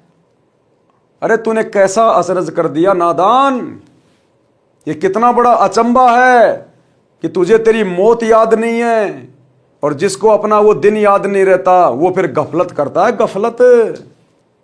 तो ये दुनिया में जितने भी प्रकार के आडंबर हैं, पाखंड है, नाचना गाना, शादी विवाह, त्योहार, ये लोग इसलिए झूठी खुशी मना रहे हैं क्योंकि इनको अपने वो मौत वाला दिन दिखाई नहीं दे रहा।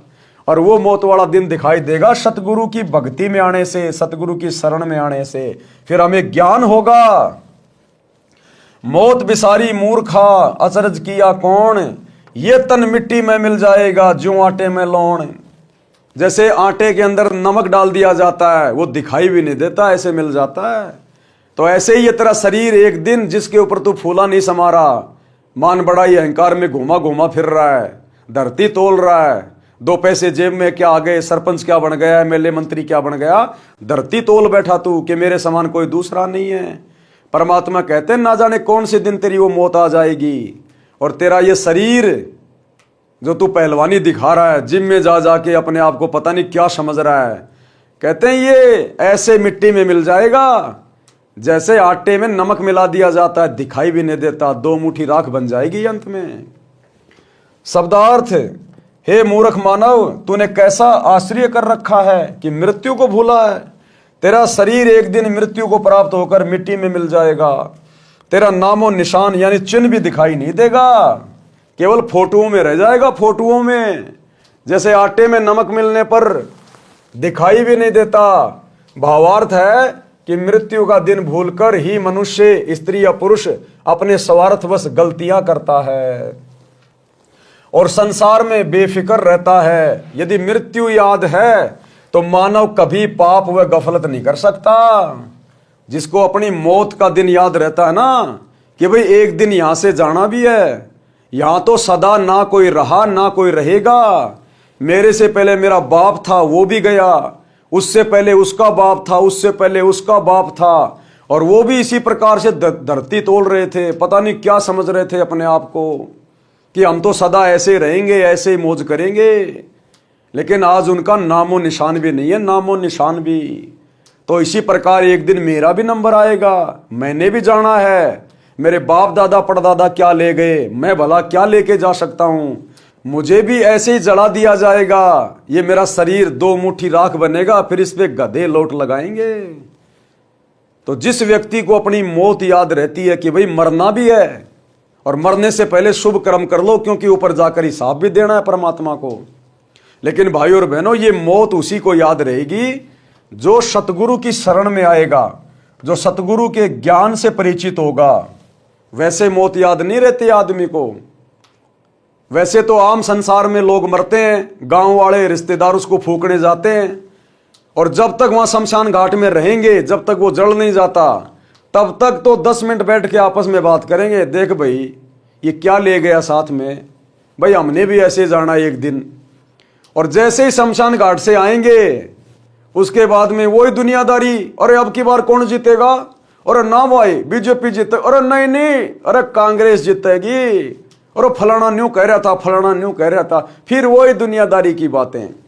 तो आम संसार को, जिनको आध्यात्मिक ज्ञान नहीं, सतगुरु की शरण नहीं, उनको अपनी मौत केवल 5 या 10 मिनट के लिए, साल 2 साल में दिखाई देती है, जब उनके घर का कोई सदस्य या गांव का कोई व्यक्ति मर जाता है तो, और वो भी शमशान घाट तक। और जो भगत होता है, जिसने उपदेश ले लिया, गुरु का ज्ञान ले लिया, उसको सदा अपनी आंखों के सामने अपनी मौत दिखाई देगी कि भगत जी ना जाने कब जाने का समय आ जाएगा। ये बेटा बेटी, कार कोठी, जमीन जायदाद, माता पिता, भाई बंधु, समाज, कुछ साथ नहीं जाएगा। वहां जाकर कर्मों का हिसाब देना पड़ेगा। अगर भक्ति नहीं करी तो परमात्मा गधा बनाएगा। आज मनुष्य शरीर में सुख नहीं है, 84 में जाऊंगा, 24 घंटे कुम्हार के नीचे रहूंगा, 2.5 मन का बोरा पीठ पे होगा, ऊपर से मारेगा लठ, फिर क्या मिला। तो वो व्यक्ति डर के भक्ति करेगा अपने जाने वाले दिन को याद रख कर। तो ये मौत भी केवल भक्तों को दिखाई देगी, जगत को दिखाई नहीं दे सकती। तो क्या कह रहे परमात्मा, भावार्थ है कि मौत का दिन भूलकर ही मनुष्य यानी स्त्री या पुरुष स्वार्थवश गलतियां करता है और संसार में बेफिक्र रहता है। आज ये जितने भी लोग बड़े बड़े सरकारी पदों पर बैठकर जो रिश्वत ले रहे हैं, लोगों को दुखी कर रहे हैं, लोगों के साथ में ठगी कर रहे हैं, आजकल ये साइबर फ्रॉड हो रहे हैं, लोगों को डरा धमका के और किस प्रकार से उनके अकाउंट से पैसे खाली करवा लिए जाते हैं। ये नादान आज तो अपने आप को बहुत बड़ा मान रहे हैं, अपने आप को सुखी महसूस कर रहे हैं कि बैठे बैठे लोगों को ठग रहे हैं झूठ बोल के।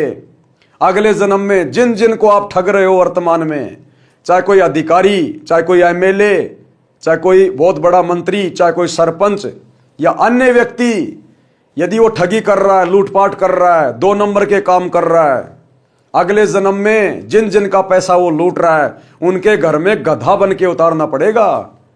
उनके खेतों में बैल बन के जमीन जोत जोत के सारा दिन नाक में रस्सा डलवा के, जिसको नाथ कहते हैं, आज जिसका लूट रहे हो ना, कल को उसके घर पे जाके बैल बनोगे और तुम्हारे नाक में नाथ डाल के, तुम्हारे नाक फोड़ के और खींच खींच के खेत में जोत जोत के पूरा करेगा वो, जोत जोत के।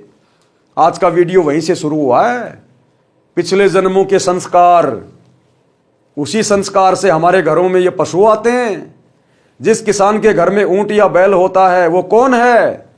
वो पिछले जन्मों में वो है, वो जिन्होंने उस किसान के साथ में ठगी करी थी, उसका पैसा लेके दिया नहीं, किसी भी कारण से उसने उसको परेशान किया। आज वो किसान अपना बदला ले रहा है, बैल बन के आज वो अपने पैसे पूरा कर रहा है मेहनत करके, गधा बन के आज वो कुम्हार के वो पैसे पूरे कर रहा है। तो भाई और बहनों, ये आध्यात्मिक ज्ञान की कमजोरी के कारण इंसान इतनी बड़ी आफत मोल ले रहा है। इसलिए सतगुरु हमें बार बार सत्संग सुनने की सलाह दे रहे हैं, बार बार। भावार्थ है कि मृत्यु का दिन भूलकर ही मनुष्य, स्त्री या पुरुष, स्वार्थवश गलतियां करता है और संसार में बेफिक्र रहता है। यदि मृत्यु याद है तो मानव कभी पाप व गफलत नहीं कर सकता। अन्य उदाहरण, एक सेठ एक दिन एक संत के आश्रम में गया। अब ये कथा क्या कह रही है ध्यान से सुनना। आज तो हम लोग जो है ट्रैफिक पुलिस वाले बन के या दूसरी कोई नौकरी प्राप्त करके 10, 20, 50 रुपए लेके जा निकल जा फटाफट, या उसका चालान काट दिया झूठा। अगर सरकारी रसीद दे रहे हैं उसमें दोष नहीं है। यदि वैसे ही गाड़ी पकड़ ली, रसीद उसको दी नहीं और 150 रुपए लेके जेब में डालिए और कह दिया जा, वो कर्जा चढ़ रहा है, कर्जा। आज तो भाई अपनी बढ़िया कोठी बना रहा है उस रिश्वत से, बढ़िया बच्चों को विदेशों में पढ़ा रहा है। कब वो बच्चा मर जाएगा, कब तेरी कोठी भूकंप में जमीन में चली जाएगी, और नहीं गई तो अगले जन्म में गधा और बैल बन के चुकाना पड़ेगा। आज जो रिश्वत ले लेके 2 नंबर के काम कर करके अपने आप को जो पैसे वाला धनी मान रहा है, तो परमात्मा कहते हैं इन सब बातों के लिए हमने ये कथा ध्यान में रखनी चाहिए। इंसान को कभी अपनी मौत नहीं भूलनी चाहिए कि भैया एक दिन यहां से जाना भी है और परमात्मा को कर्मों का हिसाब भी देना है। अन्य उदाहरण, एक सेठ एक दिन एक संत के आश्रम में गया। संत जी की कृपा से उसको अच्छा लाभ हो गया। वह सेठ सेव, संतरों, केलों का बड़ा थैला भरकर गया। संत जी ने एक टोकरे में डाल दिए जिसमें फल प्रसाद रखते थे। सेठ 2-3 दिन बाद गया तो टोकरा फलों से भरा था। कुछ प्रसाद संत ने भक्तों को बांट दिया, कुछ भगत फल प्रसाद लाए, वह टोकरे में डाल दिया। सेठ ने संत से कहा कि महाराज आप फल क्यों नहीं खाते? संत जी बोले कि मेरे को मौत दिखाई देती है। संत ने क्या कहा कि भैया मेरे को तो मेरी मौत दिखाई देती है, मेरे को तो कुछ भी अच्छा नहीं लगता। जैसा रूखा सूखा मिल रहा है मैं तो खा रहा हूं भैया, मेरे लिए तो वो रूखा सूखा भी फल फ्रूट ही है। कि महाराज आप फल क्यों नहीं खाते? संत जी बोले कि मेरे को मौत दिखाई देती है, इसलिए खाया नहीं जाता। सेठ ने पूछा महाराज कब जा रहे हो संसार से? अब सेठ जी ने सोचा कि हो सकता है महाराज जी की मौत नजदीकी होगी, 10, 15, 20 दिन बाद में दिखाई दे रही होगी, क्योंकि साधु संत लोग हैं, हो सकता है इसकी दिव्य दृष्टि खुली हो। तो हो सकता है महाराज जी के जाने का समय अभी नजदीक है, कोई 2, 4, 5, 10 दिन में, जिस कारण से महाराज जी उदास हो रहे, कुछ खा पी नहीं रहे। सेठ ने पूछा महाराज कब जा रहे हो संसार से? संत जी बोले आज से 40 साल बाद मेरी मृत्यु होगी। सेठ बोले हे महाराज यो तो सबने मरना है, फिर क्यों डरना? ये भी कोई बात हुई? इस तरह तो आम आदमी भी नहीं डरता, आप क्या बात कर रहे हो? सेठ जी दूसरे तीसरे दिन आए और इसी तरह की बात करे। उस नगरी का राजा भी उस संत जी का भगत था। अब उस संत ने देखा ये सेठ तो रोजाना आता है, ये तो इसी प्रकार से मेरे को डिस्टर्ब कर रहा कि मरना तो सब नहीं है, किसने देखा है फलाना दिखना, खाओ पियो ऐस करो, मरना तो सब नहीं है। तो संत ने देखा कि ये तो तीसरे दिन आके बैठ जाता है और ये तो यही बातें करता है, मेरे भजन में ये तो भंग कर रहा है। तो उस नगर का जो राजा था वो भी संत का भगत था। तो संत जी ने क्या किया, उस नगरी का राजा भी उस संत जी का भगत था। संत जी ने राजा से कहा कि आपकी नगरी में किरोड़ीमल सेठ है, चंदन की लकड़ी की दुकान है, उसको फांसी की सजा सुना दो और 1 महीने बाद चांदनी 14 को फांसी का दिन रख दो। जेल में सेठ की कोठड़ी में फलों की टोकरी भरी रहे तथा दूध का लोटा 1 शेर का भरा रहे। खाने में खीर हलवा पूड़ी वहां रख देना उसके साथ में। संत ने राजा से कहा कि उसको फांसी देनी नहीं है, उसको शिक्षा देनी है कि मौत कैसे याद रखी जाती है, मौत का डर क्या होता है।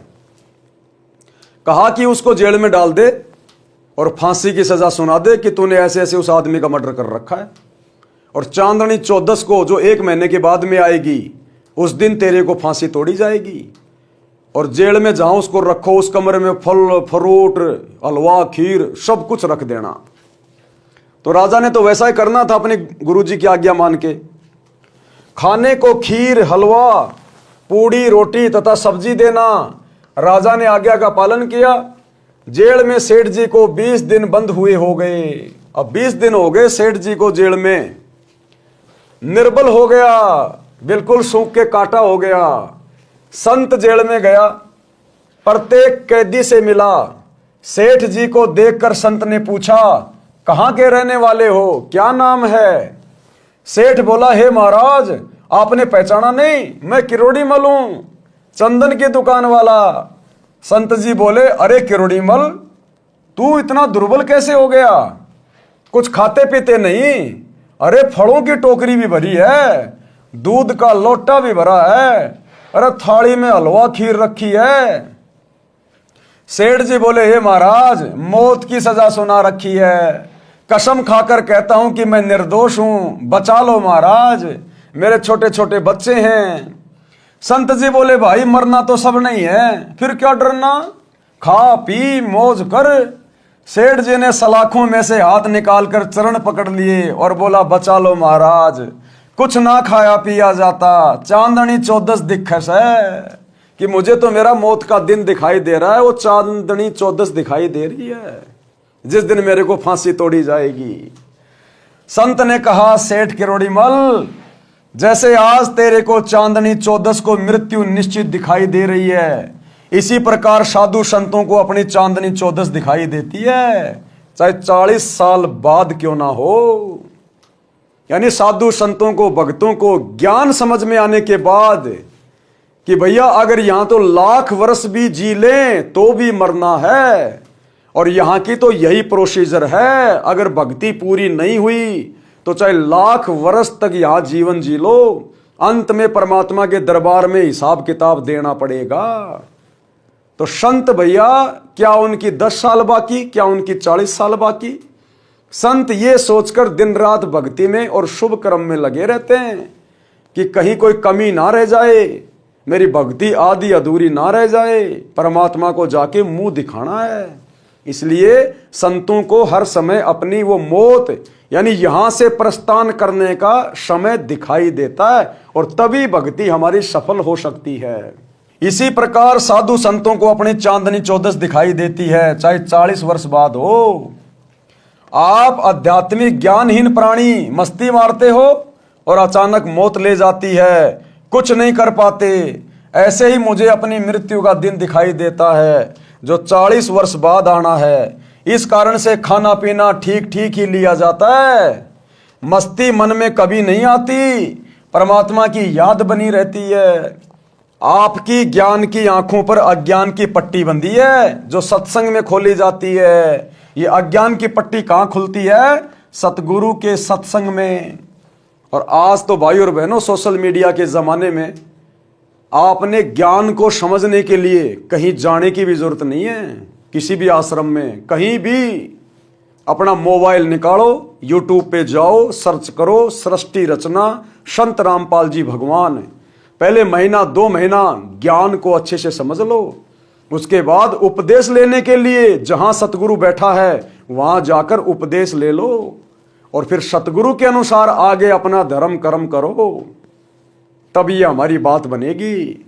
नहीं तो सबकी गर्दन पर काल की तलवार कच्चे धागे से लटक रही है। इसलिए परमात्मा की याद बनी रहती है। आपकी ज्ञान की आंखों पर अज्ञान की पट्टी बंधी है, जो सत्संग में खोली जाती है, जिससे जीने की राह मिल जाती है, यानी रास्ता मिल जाता है, मानव जन्म प्राप्त करने के मकसद का पता चल जाता है, और जीवन हमारा दुखों से सुखों में परिवर्तित हो जाता है। यानी भक्ति लेने के बाद, ज्ञान होने के बाद, पूर्ण सतगुरु मिलने के बाद ये आत्मा फिर भयभीत नहीं रहती।